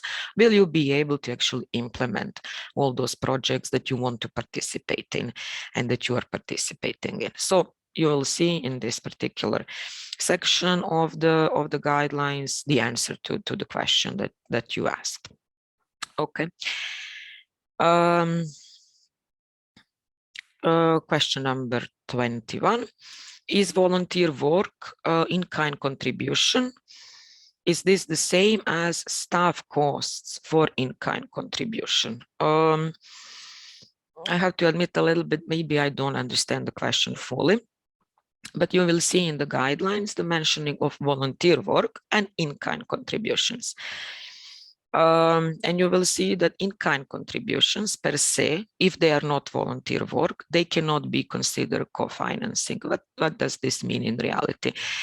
Maybe in your project, you will have like 10 volunteers and they will be working for, let's say, 10 days during the implementation of your project. You are allowed, according to the provisions of this call, to use these funds, the valorization of their work, as co-funding to the action, as your co-financing to the action. Maybe you also have a good cooperation with some printing agency and they would like to print stuff for you for free. That is in-kind contribution, which is not volunteer work, but other kind of in-kind contribution. And of course, that's allowed, I mean, as a practice during the implementation of the project, but the valorization of those costs, you cannot present them as co-financing to your action. So the only in-kind contribution that can be presented as co-financing to the action in this call, this is volunteer work. You should know that according to the European Commission documents and regulations that are valid currently, a valorization of volunteer work amounts to 78 euros per day. It means that, and this is a given figure, you will not be asked, and we will discuss this during the trainings, and also there will be some more info sessions. So where we will be able to discuss in person as well. But you should know that this figure, 78 euros per day, this is a given figure. In your budgets, you will not go below or above these figures. It will have to be 78 euros. So this is the information that you should perhaps know. Of course, you are not now going to develop your full budgets and submit them. You are not only submitting concept notes as was presented previously, but you should have an idea on the amount of the budget that you are requesting. And maybe during this preparation period, you will also develop your budget and fully fill in all the details. If you decide to do so, just have this information in hand, that this volunteer work, valorization of volunteer work, which is a rule under this call for proposal, means 78 euros per day for volunteers. Other in-kind contributions, you cannot present them as co-financing, and therefore you shouldn't really bother with them when developing your budget, because they are not going to be a part of your budget at the end of the day. Which supporting documents are required for Greek Cypriot natural person to prove eligibility under Lot 1? Again, my colleagues Mila and Chidem can provide some assistance there. Yes, as mentioned earlier, for natural persons, whether Greek Cypriots, Turkish Cypriots, or other national, they will need to submit their identification cards and a bank account in order to demonstrate their address here. And also for other nationals, they will also require a residence permit, as mentioned earlier. Actually, these are not per se to prove eligibility, because during the concept note stage, the lead applicants will be submitting a declaration, and in this declaration, you are actually assuring that you have suitable eligibility for this call for proposals. But in order to be able to have a PADOR registration, you will need to upload these documents on PADOR. And for this PADOR, I have shared the link in the chat, from which if you don't have a PADOR registration before, first you will need to have a registration on EU login. And then once you do that, you will be able to have your organization or yourself as a natural person registered on PADOR. If you have any difficulties with these, we will be providing help desk to support you to have this PADOR registration, especially, if I expand on this question, if this natural person is going to be the lead applicant, this PADOR registration will need to be done before the submission of the concept note. And if they are co-applicants, latest before the submission of the full applications, they will need to have their registration on PADOR in order to be able to submit their applications via prospect later on. So these concepts like PADOR, these names prospect might be a bit foreign for you. If you need any support at all, we are here to help. We will be accepting appointments, and via the help desk, we will provide you support. Okay, thanks, Nilay. Can the project involve a fundraising activity? Number 23, question number 23. No rules against, no rules that are like saying, okay, fundraising activity is forbidden. For potential applicants who are interested in learning more about it, I would advise that you maybe register for the trainings that we are planning, where this is going to be discussed a little bit more. I would just like to draw your attention that maybe as a result of some fundraising, you will generate certain income during the implementation of the project. And then at the end of the project, when you're preparing your final report, this income will be deduced from the amount of grant that you requested. As I said, I mean, we can discuss more about this at the trainings that we are planning. But to answer your question, I mean, the project, yes, it can involve a fundraising activity. It's not forbidden, but it's also not a mandatory activity under this call for proposals. Question number 24, with regards to the assessment ranking of the proposal, does the evaluation committee looking for the originality of the proposed project? You can see in the guidelines for applicants a certain section which explains how the assessment of the projects is going to be done. There are certain questions there that are presented, and I will just try to go to these questions. Let's see, I can read them. Relevance of the action. This is the first quality criteria. How relevant is the proposal to the objectives and priorities of the call for proposals? 10 points. How relevant is the proposal to the particular needs and constraints of the region? 5 points. How clearly defined and strategically chosen are those involved? 5 points. Are there any particular added value elements of the proposal? 5 points. And then there are certain questions regarding the design of the action. So to answer your question, originality, or let's say innovation of the proposal, it is certainly an element that is going to be captured during the assessment. But it's not only the only element. The assessment here is done using various using primarily 2 quality criteria: design of the action and relevance of the action. It's broken down per questions. On page 32 of your guidelines for applicants, you can actually see the scale, the assessment grid that is going to be used. And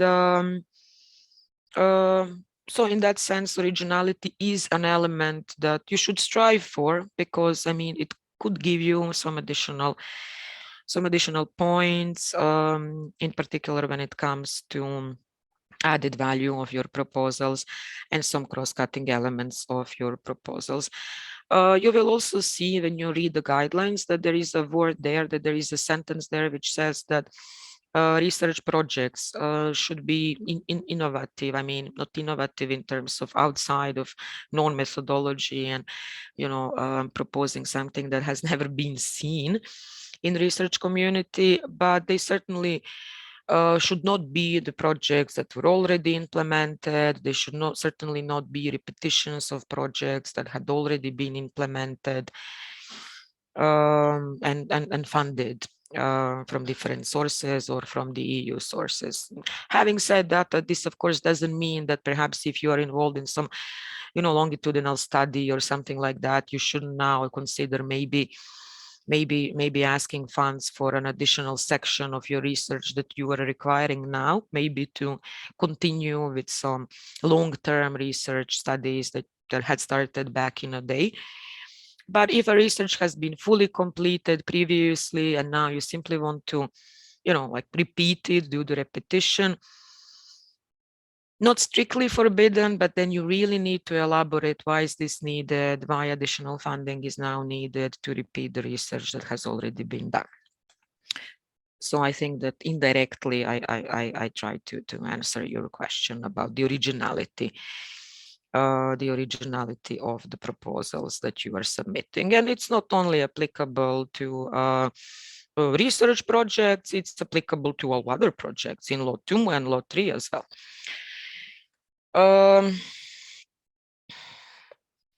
I think that we are now in question 20. If an organization applies as a lead applicant and co-applicant with 2 successful proposals, can they participate in both projects? I think that we already provided the answer to this question. As a lead applicant, you can be awarded only I one. think we are on question 25th. Sorry to interrupt. Which one? Sorry. 25. 25. Okay. For some reason, I thought that we didn't answer this question. Okay. So this is the question about assessors. Are the assessors' background from the research or practice-based independent reviewers? Are the assessors from the research or practice-based independent reviewers? Unfortunately, I have to tell you that, like if you're asking for the identity of assessors, no. It's a no-no. We cannot reveal identity of assessors. It's a confidential information. Any attempt, in fact, to, learn about identity of these assessors is considered breach of the procedures. So not allowed to answer. But of course, I mean, assessors that are going to be reading your projects, like using common sense, these are going to be people with vast experience in assessing project proposals, including action-based proposals, practice-based proposals, research-based proposals, proposals that are maybe a combination of a research and advocacy, and so on and so forth. Because otherwise, of course, they would be able to, do that work and be used as assessors. They are independent. This is correct. So yes, I mean, there will be independent assessors will be also used for this call for proposals. Question number 26. Sorry, cannot locate PADO registration on the provided link in the guideline. Could you please share the link for us? Also, the link for the offline PADO form seems to be moved. Again, I would kindly ask my colleagues Nila and Chidem to. Yes, the link is already shared, so you can try and register from there. Considering the offline PADO form, as the PADO registration is obligatory, as we mentioned, it would be the best to try and exhaust all the methods for registration before embarking on submitting an online PADO form, because I mean, in the past, with 99.5% of the time, we were able to resolve those issues or technical problems. So we can do the same and get your, help you get a PADO registration. So as a very last resort, we recommend that you use this, but please, contact us so that we can help you about it. Thank you. Thank you, Nila, again. Number 27. With regards to the Law 3, should we need to provide a letter of confirmation from the relevant civil society organization, which is based in Northern Cyprus, as the time of sending the concept note? Should we prove the confirmation letter at the time of submitting the full proposal? Sorry again, guys, a little bit lost with the question, but when you study the templates, the concept note template and the full application form template, you will see that there is a section at the end where you actually provide your signatures. Yeah, that will, I mean, by signing the concept note, you are kind of like confirming that the details of the concept note are valid and that this is the project that you are applying with. you don't need to submit anything in addition in terms of like a letter of confirmation from the relevant civil society organization based either in the Turkish Cypriot community or the Republic. But like with these signatures at the end of the concept notes and with the signatures, if you are invited to submit full application form with the signatures on the full application forms, you are in a kind of committing to this project as organizations. Please, one word of advice. Like if you are planning a partnership projects, please agree about this partnership fully and comprehensively and with no dilemmas and questions. Because if in your concept notes you're claiming that you're going to work with a certain organization and that this is going to be your co-applicant, and then all of a sudden you're invited for a full application form stage and this co-applicant says, I don't want to work with you, I mean, that is certainly a problem, and it's possible, of course, maybe with some exceptional cases and with some really good and high and solid justification to replace a co-applicant between the phases, between the concept note and full application form. But this is a practice that should be avoided, and that's why I'm saying, I mean, you don't need to provide any particular letter of confirmation from your co-applicants, but you need to be certain. And in that sense, you can decide maybe internally to sign a certain, like document which defines that you will take part in this project, so that you are certain that they are actually going to be your co-applicants in the full application stage, and so that you are certain that they are actually going to provide and do these activities during the implementation stage of the project. Yeah. So and this is related to, how can I say, both sides of this divide. I mean, if a lead applicant is maybe coming from one side and a co-applicant from another side, it doesn't really matter. It's a rule that applies to all. Or maybe if you even decide to have some co-applicants that are outside of Cyprus, the same thing applies. Please be certain that you are not mentioning some imaginary civil society organizations that you believe could cooperate with you if you pass into another stage, but that you're mentioning and proposing a project which can be implemented in this partnership setting that you described in the proposal. The next question was something about, can you repeat last section, please? So I don't know which last section are you referring to. At the end, maybe we can ask the person who asked this question to explain a little bit more what they meant.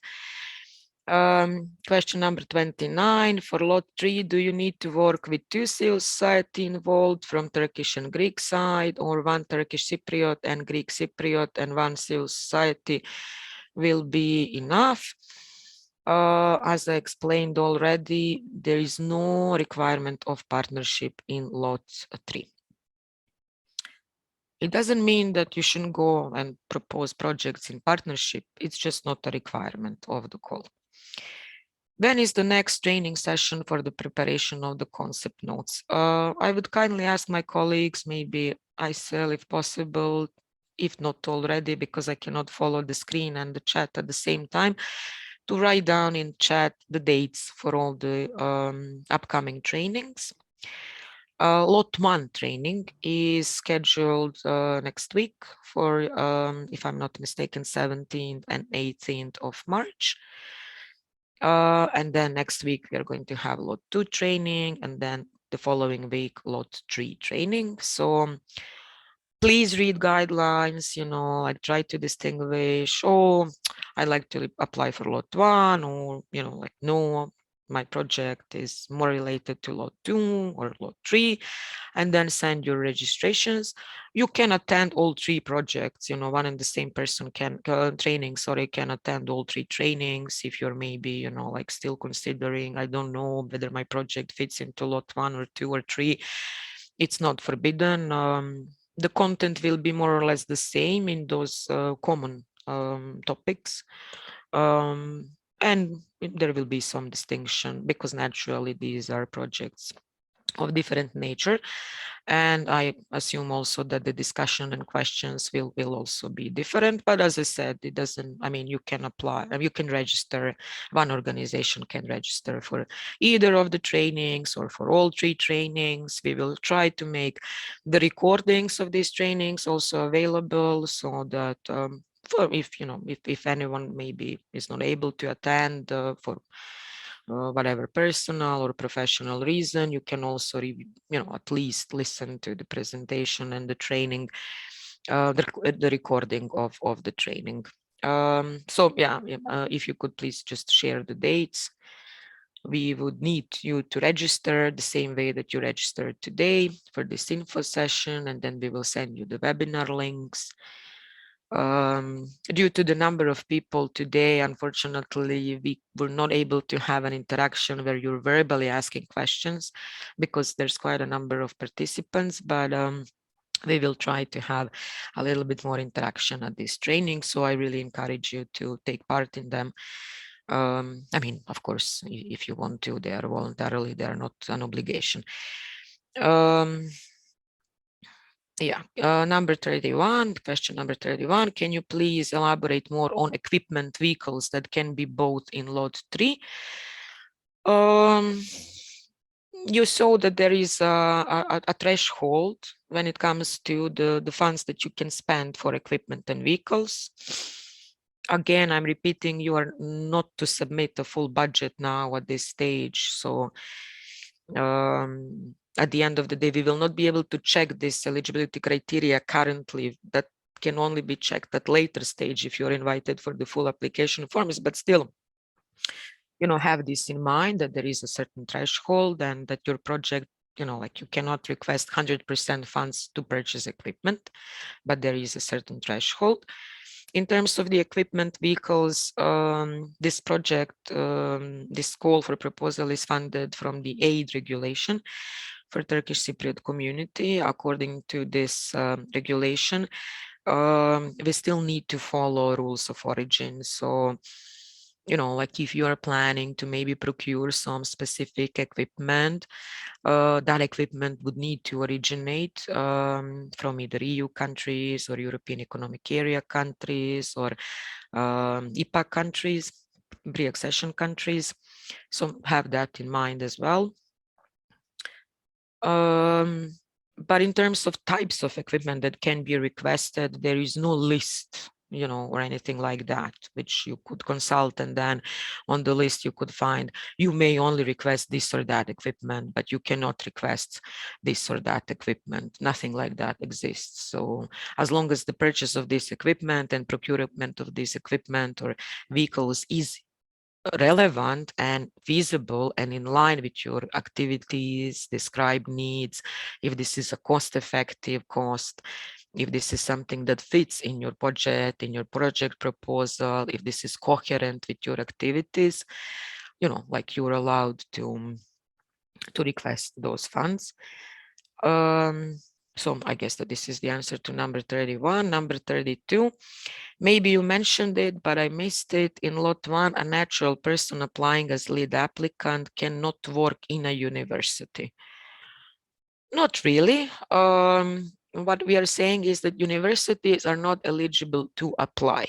Legal entities, you know, like university, John Hopkins is not allowed to, I mean, like, or any other university, I just made up this name, is not allowed to be an applicant here. Of course, researchers are usually working within sorry, some... Alexandra, Yeah. sorry for interruption. I think that Mr. Chavdet said that there is no sound, but as I can check, the Greek translation, the Turkish translation is good.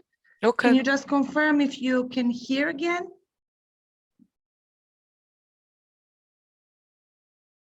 Great. Sorry, Alexandra, you can continue.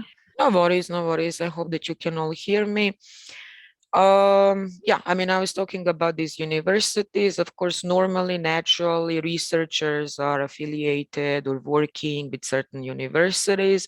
But if you're applying as a researcher, you're not applying in the capacity of a person working in that particular university. You're applying as an individual. So of course you can still work, I mean, within a certain university, but just bear in mind that you're not applying as a person, as a staff of that university. You are applying in your capacity of an individual researcher to this call. Are there any limitations? I mean, you will see in the guidelines that there is a working definition of what we see researchers, you know, what is, in our opinion, a researcher. So, you know, like look into that. And so in that sense, yes, there is a limitation. Not every natural person in this world can apply, but those need to be people who are actual researchers. And can they work full time for the project if it is successful?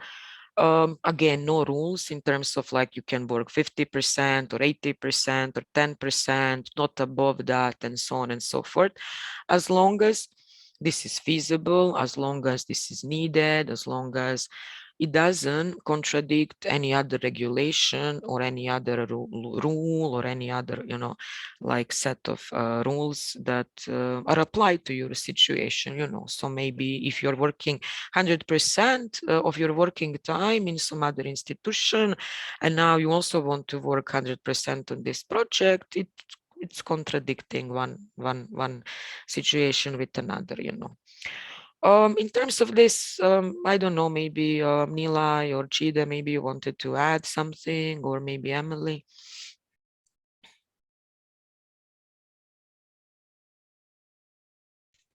No, it's okay, Alexandra. Thanks. Okay. Good, thanks. Number 33, then I guess we can move on. How do the value added elements affect the final score of our proposal, especially if we are an organization that was not funded by this program before? Can you be more specific? Okay, that's a question number 33. I will go to guidelines now. You can maybe do the same on your computers. Let's see. Number 7, page number 7, the following elements will be considered as added value. And then there is a list of elements. I can read them out if you want to. Actions reaching out to or being implemented in remote areas with marginalized communities or groups. Actions promoting synergy in research and or in development. Actions promoting networks or platforms with other civil society organizations, actions which incorporate capacity building of civil society organizations, rights-based approach, gender perspectives, sustainable development, actions that promote inclusion of people with disabilities and minority groups, and then actions fostering collaboration and dialogue between the Cypriot communities. And then in particular for lots 2 and 3, actions that propose financing to third parties as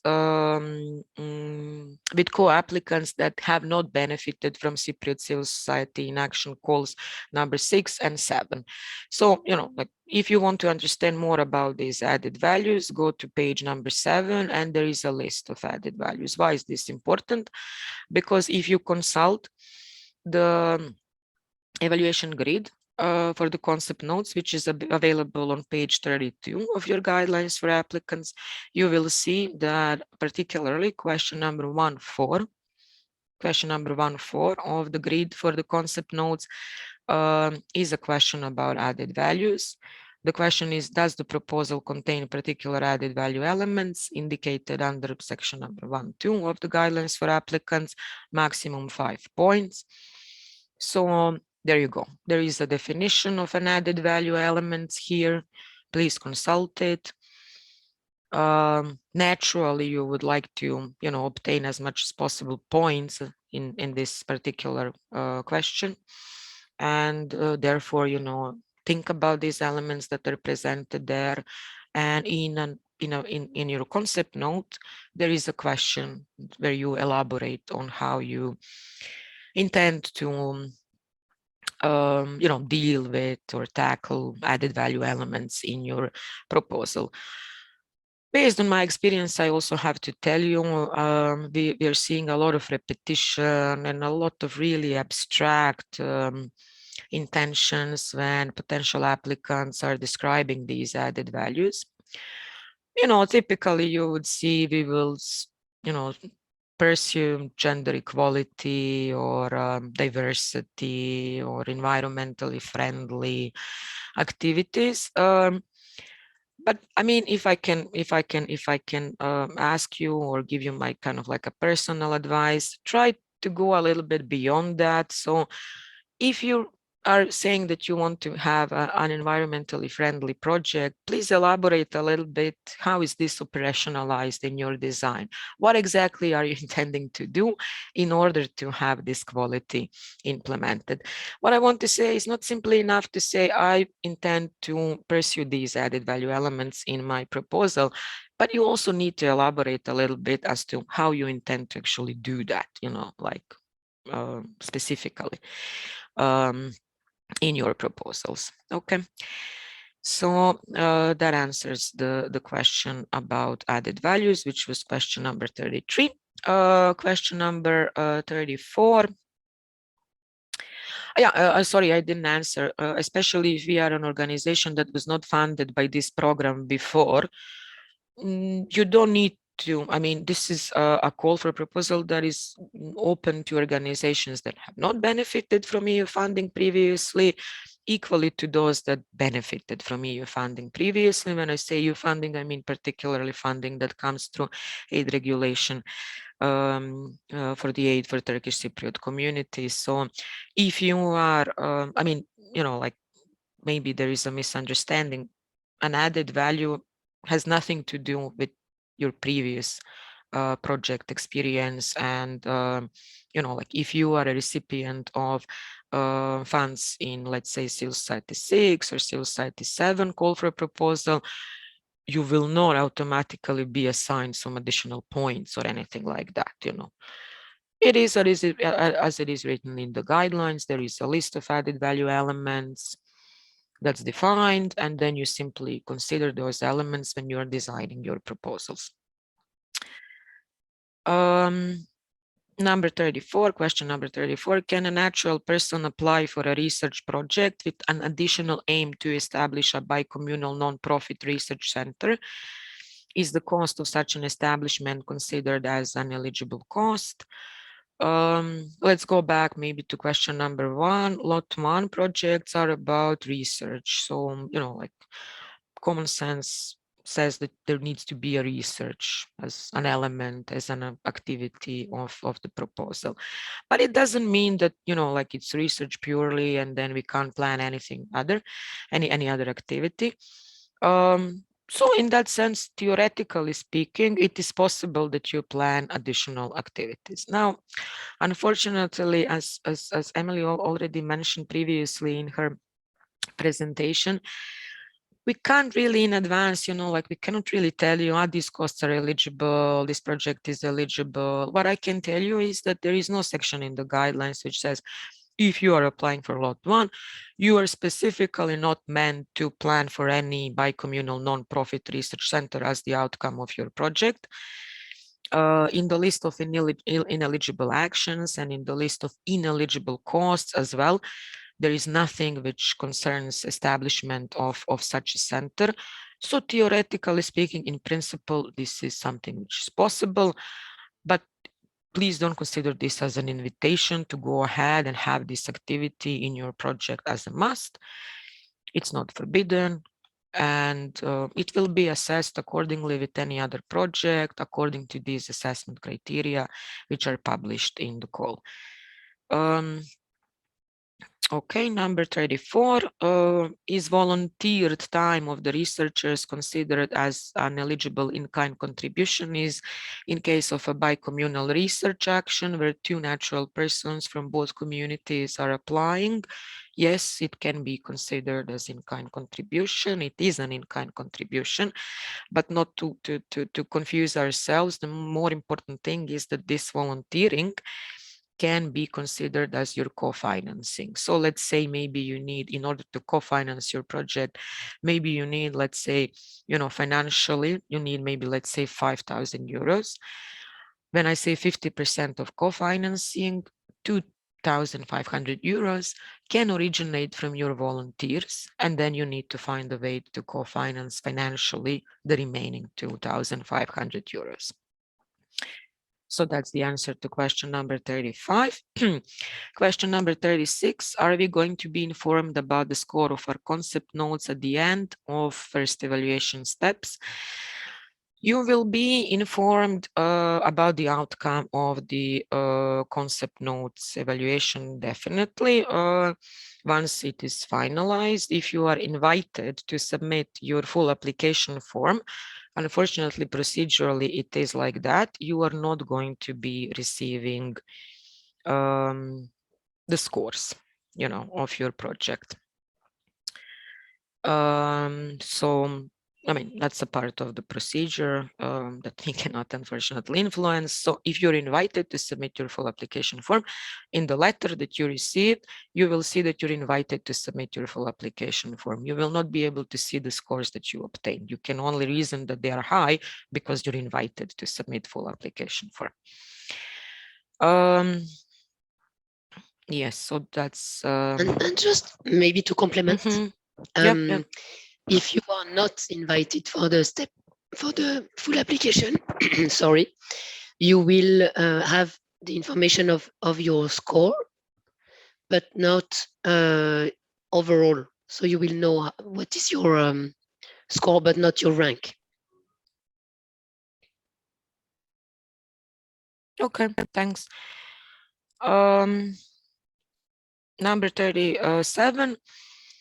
The deadline. Yeah, the deadline is 19th. Just forget about this 15. This was a technical error in the originally published call for proposals.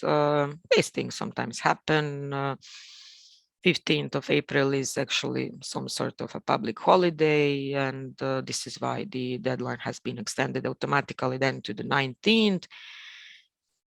You are welcome to submit your projects before 19th. You know, I'm certain that, you know, like 90% of you will be submitting your projects on 1st of April or 2nd of April because you're already ready with very good and very feasible and good quality project proposals. But in the case that you are, you know, like waiting for the last minute, 19th of April is the last day that you can submit your project proposals. Please try to avoid submission on the 19th as such, because you're submitting electronically. This prospect, this system that you're using, it's kind of reliable. I cannot really complain. But sometimes, you know, like it's maintained, or sometimes you have some internet problems and so on and so forth. So yeah, I mean, as in any other life situation, try not to wait for the last day. So it may as well be 15th of April, if you know what I mean. I mean, so, you know, like maybe in your internal planning, you count it as 15th of April, knowing that the deadline is actually 19th. Number 38, with regards to the Law 3, should the lead application to be an academic member of the staff based in northern part of Cyprus? Should the co-applicant, an independent researcher, be based in northern part of Cyprus? Again, sorry, a little bit lost with the question. I think that I already answered. Yes, you can be an academic member of the staff. But if you are applying as an independent person, you are applying as an individual. You're not applying on behalf of the academic institution where you hold your academic title and perform your academic profession. I hope this answers your question. This is for lot 1. Yes, exactly. Thanks, Emily. For lot 1, the question was about lot 3, which confused me a little bit, because in lot 3, we don't have any research. I mean, we can have research projects, of course, but lot 3 is not about research projects. It's about, you know, strengthening civil society in Turkish Cypriot community. So maybe I'm a little bit lost here. I would kindly maybe ask, if we haven't answered your question, the individual who asked this question to maybe elaborate a little bit in this chat, and then at the end maybe we can provide more clarity. In number 39, are you taking into considerations inflations and economic changes that might impact implementation in the implementation stage? This is very good planning, an evidence of, like considering risks in planning. You will see, I mean, you can consult your, like the call for proposal documents already, even though you're not required now to submit your budget.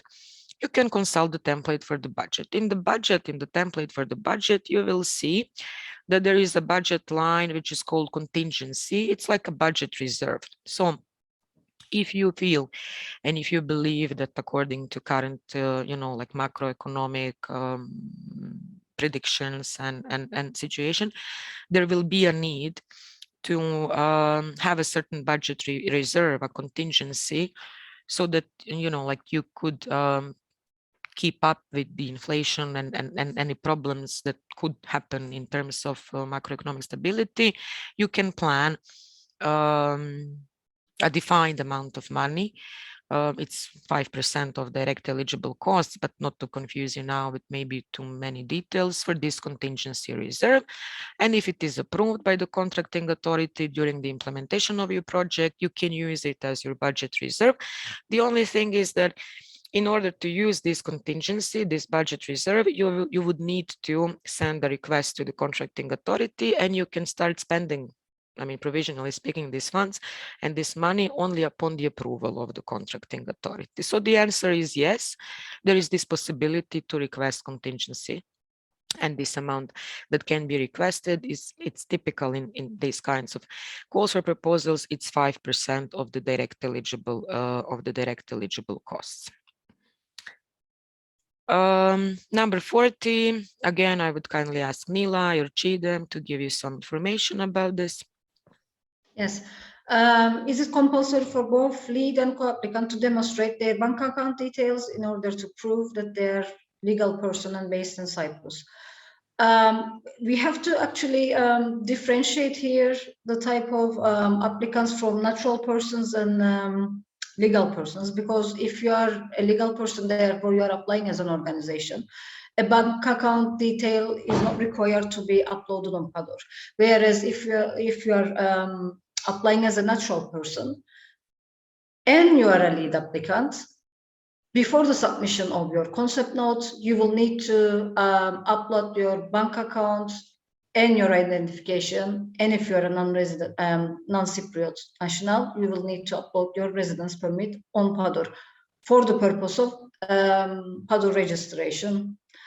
So if you are applying as a legal person, as an organization, as a registered organization, you don't need to upload any bank account details anywhere. Further along the line, before the submission of full application, other information will also be required to be uploaded to Pador, but we will get to that later. I don't want to confuse you right now at the outset. So next question, what type of document is required to prove that we are a civil society organization at the time of submitting concept notes? Have you got any set template for this? So, I mean, this is very much related to the previous question as well. So you are a legal person, you are a civil society, registered civil society organization. In order for you to be able to get your Pador registration, you will need to upload the standard registration documents depending on the type of your organization. I mean, if you are an association, a union, a think tank, other institution, whatever the local rules are for your formal official registration, you will need to upload those on Pador so that you can complete your Pador registration.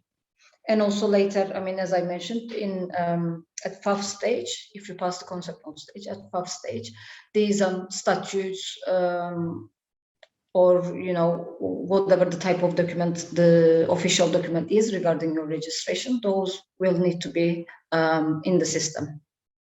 Thank you. Thank you. I think the next question is 42. How can we join online training? Aysel, would you maybe like to add something? Sure. Depending on which concept note training you would like to join, if you can please send us the email again to either reform address or GSD help desk address, so I can register you under our participant list, and we will send you the link via email again. Yep, thank you. Thanks. You're now aware of the dates, process of registration. I would prefer if you actually use this help desk address which we provided for your registration, so that we don't have overlaps of registration. But yeah, please go ahead.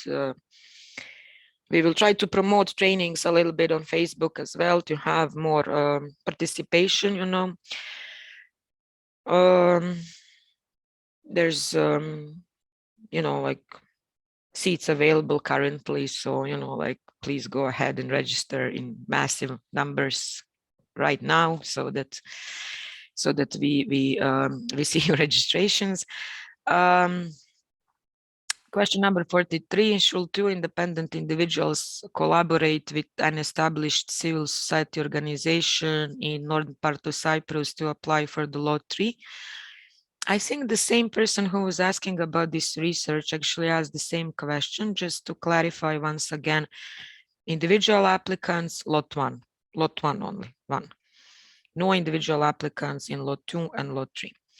You can collaborate individually during the implementation of the action. Maybe there is a project which would like to, you know, like, work with some service providers, some individual professors who are doing this or that.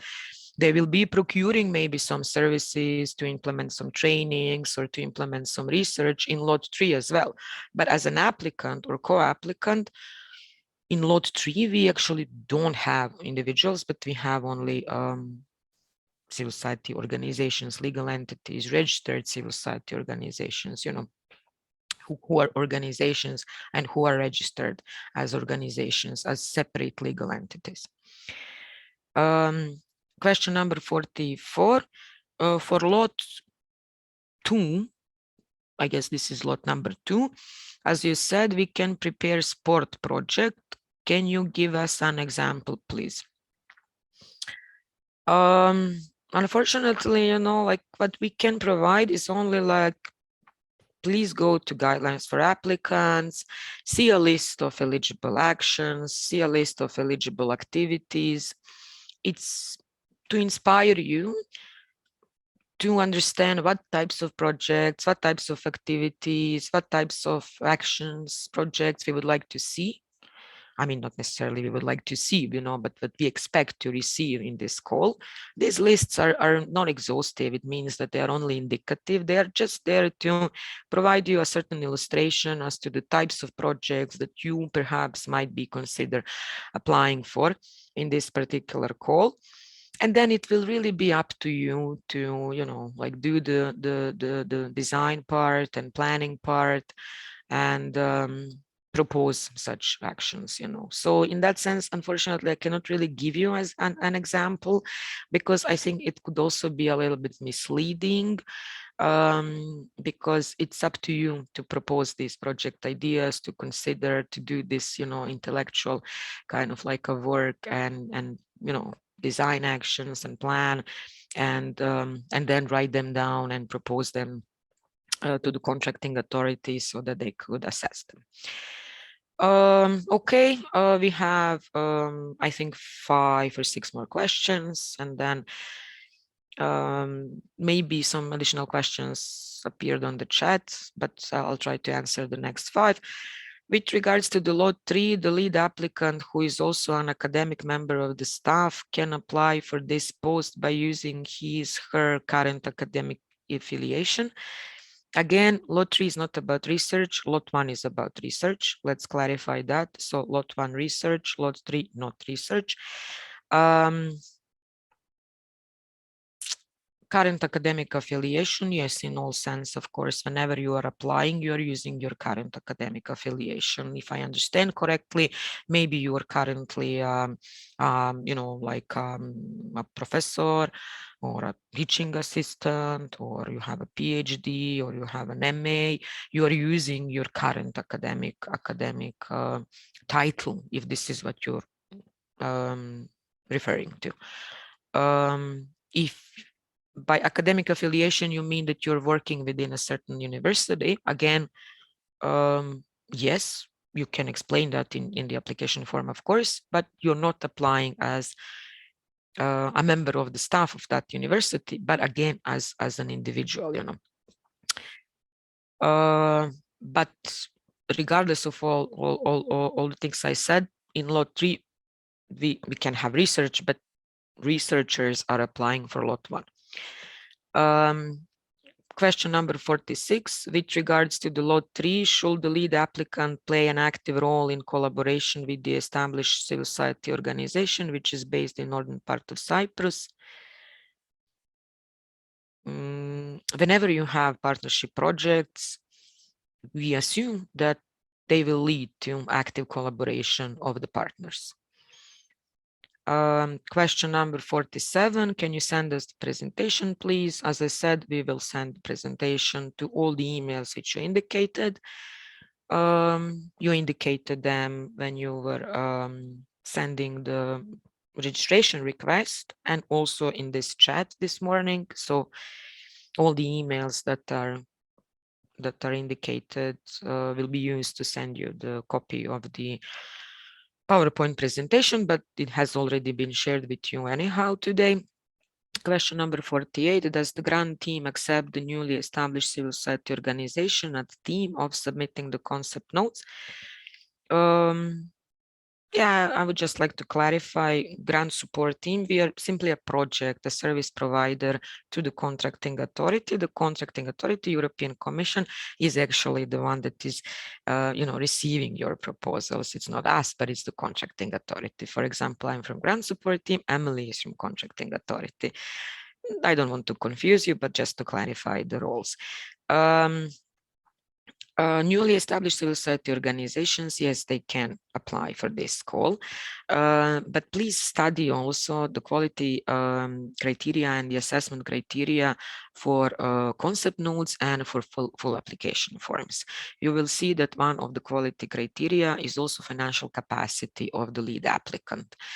Now, this doesn't mean that, you know, if you're a newly established organization, you can't submit your project proposal, but you need to be ready that you will be asked about, you know, like your financial capacity to co-finance this particular project. So if you are a newly established organization, you have no funds whatsoever on your bank account, you've just, you know, established yourself 2 days before the end of this call. Naturally, I mean, you are maybe sending, you know, a spectacular, wonderful concept note, and maybe it passes into the next stage. Only then will the evaluation committee and the contracting authority itself, of course, and then at later stage the assessors, they will look into your financial capacity, you know, and then if you are a newly established civil society organization, you're asking for the maximum amount of funds, you know, like people are going to ask themselves, can they co-fund this action? Do they have operational capacity to actually do this? So if you're a newly established organization, I would personally suggest that you maybe collaborate with some organizations that have already gained a certain amount of experience in project management, budget management, that have a certain turnover in the past. That would be my personal advice to you. Number 49, are there any limitations in scope of the civil society organizations who are interested in applying for this grant? Our field is the built environment.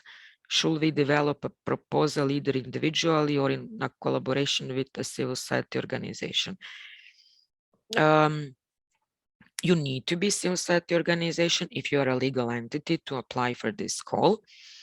There are no limitations if you're asking about whether this, you know, like equally civil society organizations who are active in advocacy, social inclusion, media freedom, human rights, environment, etc., etc. They are allowed to apply. There's no distinction there, you know, nothing in the call which says we are accepting only applications from civil society who are active in the environmental field, for example. And yes, if you feel that this is you know something worthwhile exploring, you can develop a proposal in collaboration with civil society organizations that are based in the Turkish Cypriot community and vice versa. But if you're applying for lot 3, you can also submit your applications individually. And then we have a question number 15. For help desk, do we need to just send them an email until 1st of April? Yes, please, you know, go ahead. We will have this first come, first serve as well principle. So if you, I understand that maybe you want to wait for the training, or maybe you want, you know, this is the first info session. We are going to have 2 more info sessions in person. So, you know, I'm inviting you to register for them as well. It doesn't matter if you participated today at this online info session, you can still participate in offline info sessions that are ahead of us. They are to take place on the 14th of March and 16th of March. So welcome. Please register for those as well if you feel that this is something that can help you. Trainings also. In the meantime, you can start using help desk as of now, you know. If you have a particular question, you have a certain dilemma, you would like to have like maybe a group meeting to discuss a certain issue, or you really don't know how to register in this PADOR or prospect, or you know, or you started registering but you don't know what to do next, please go ahead and ask. This deadline of 1st of April is simply given as a tentative deadline, you know, so that we could control the amount of incoming requests and be certain that we serve all the people that need, you know, service and assistance. So yeah, go ahead, send us a question, a request, try to elaborate what, you know, like what dilemma you have, what particular question you have, and our help desk is already available there to support you. And then people also, the last question that I have on my list, could you please repeat where to find the templates and the concept note? I will now close the, I will now try to open the link where these guidelines can be found, and I will try to again copy them in the chat. We have already copied that as well, okay. Alexandra. Okay. If you want to show it, please do, but it's already copied to chat. I mean, I've already done it, so I'm just going to pass it again. Maybe a suggestion if you can also send them via email when sending this presentation.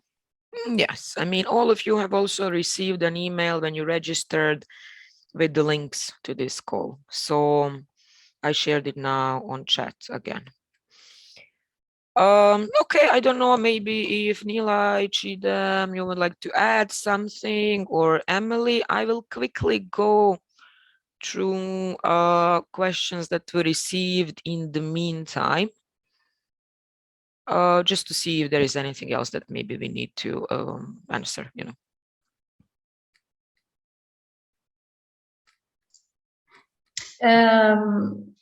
Well, Emily had already mentioned this, but just to repeat, we have shared this webgate address where you will find all the official guidelines and the annexes that you will use to make your application. But also for information purposes, on the link of our website, you will find an unofficial translation of the guidelines in both Greek and Turkish for you know, for support purposes. But please use only those official ones in the webgate address. Okay, thanks, Nila. I'm just quickly going through the questions which we received in the meantime. I'm considering that this is some, you know, need to further clarify. UK, Yes, in this call for proposal, we don't have any special clause regarding UK. Just to clarify that. Eligibility of a lead applicant in one project and the same applicant being a co-applicant in another successful project possible. As a lead applicant, you can be awarded only one project in this call for proposals, but at the same time, you can act as a co-applicant in another project, in another proposal, and eventually it is possible that you also receive funds for that other project where you're acting as a co-applicant. So just to clarify that. Regarding co-financing, some CSOs have staff and not volunteers. Can staff labor be used as co-financing if they are volunteering? Yes. Volunteers are staff, they are people, volunteers, these are the people that are involved in the implementation of the action. Something about PADOR, I think that this is resolved. Can you briefly repeat the answer to question 20? I will.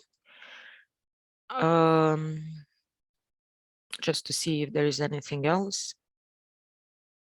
For an accepted project, which is expected date to start?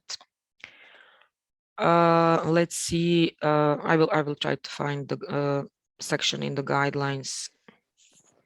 It's on the final page of the guidelines, and it's most likely in the first quarter of 2023. Sorry. Okay, thank you, Emily. Sorry. Yeah, so you've received the answer already. Can you please elaborate on the ineligible types projects in which infrastructure works represents more than 10% of the direct eligible costs of the budget? Can you please give an example of infrastructural works? Let's say you want to build a shelter for victims of trafficking, and you need funds to actually build this shelter, to do civil engineering to build this shelter. Those would be infrastructural works. Or you want to build a shelter for animals, or you want to build a service for people who need supported living. Those are all examples. These three are just like quick examples, quick illustrations of what infrastructural works mean. Works is maybe something that a term that confuses you, like in EU funds, you have like grants, you have services, and you have works. These works, infrastructural works. Whenever there is a use of word works, it implies that there is some, civil engineering going on, if I can say it like that.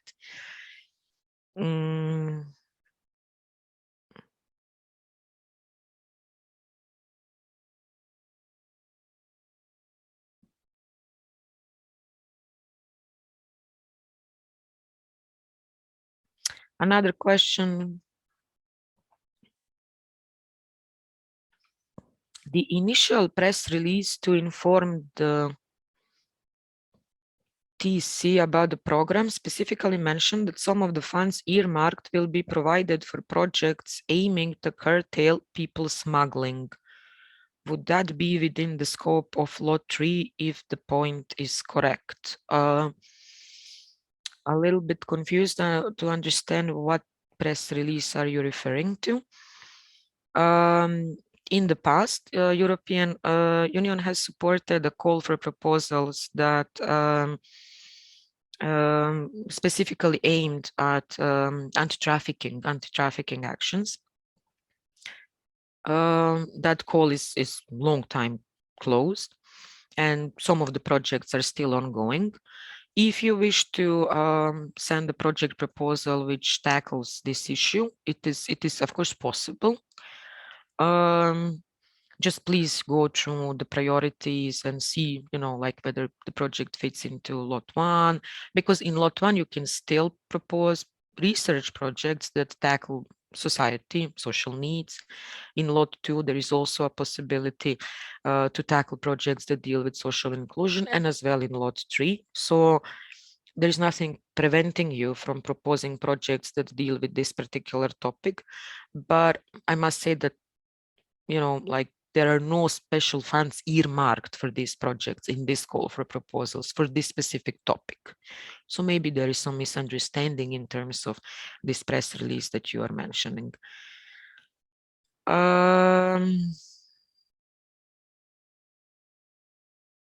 Yeah, I think that these are all the questions that we received. There was only one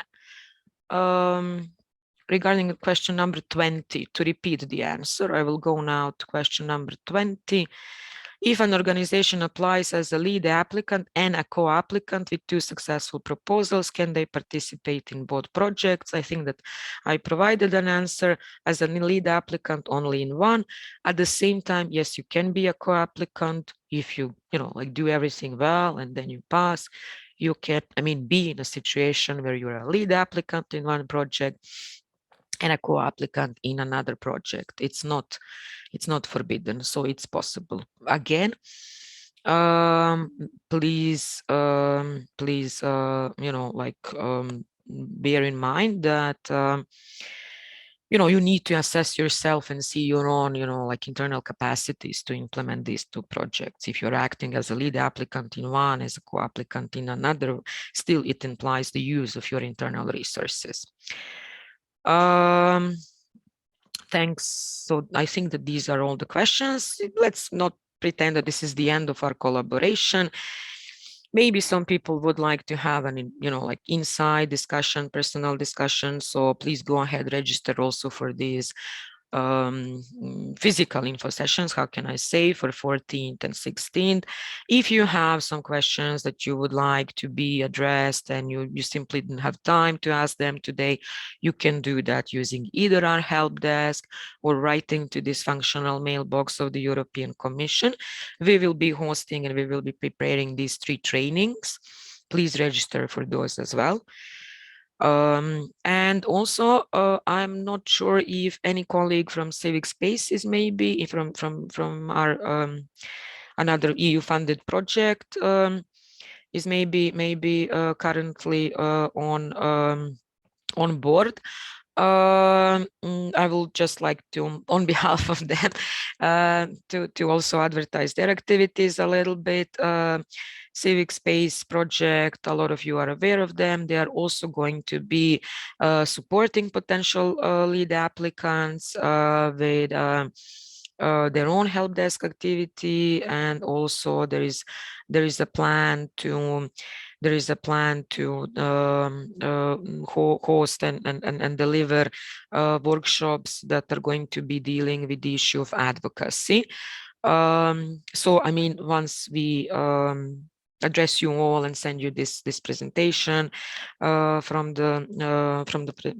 today's info session, we will also inform you on their own email address that you can use, and the website where you will be able to find information on these advocacy sessions and trainings.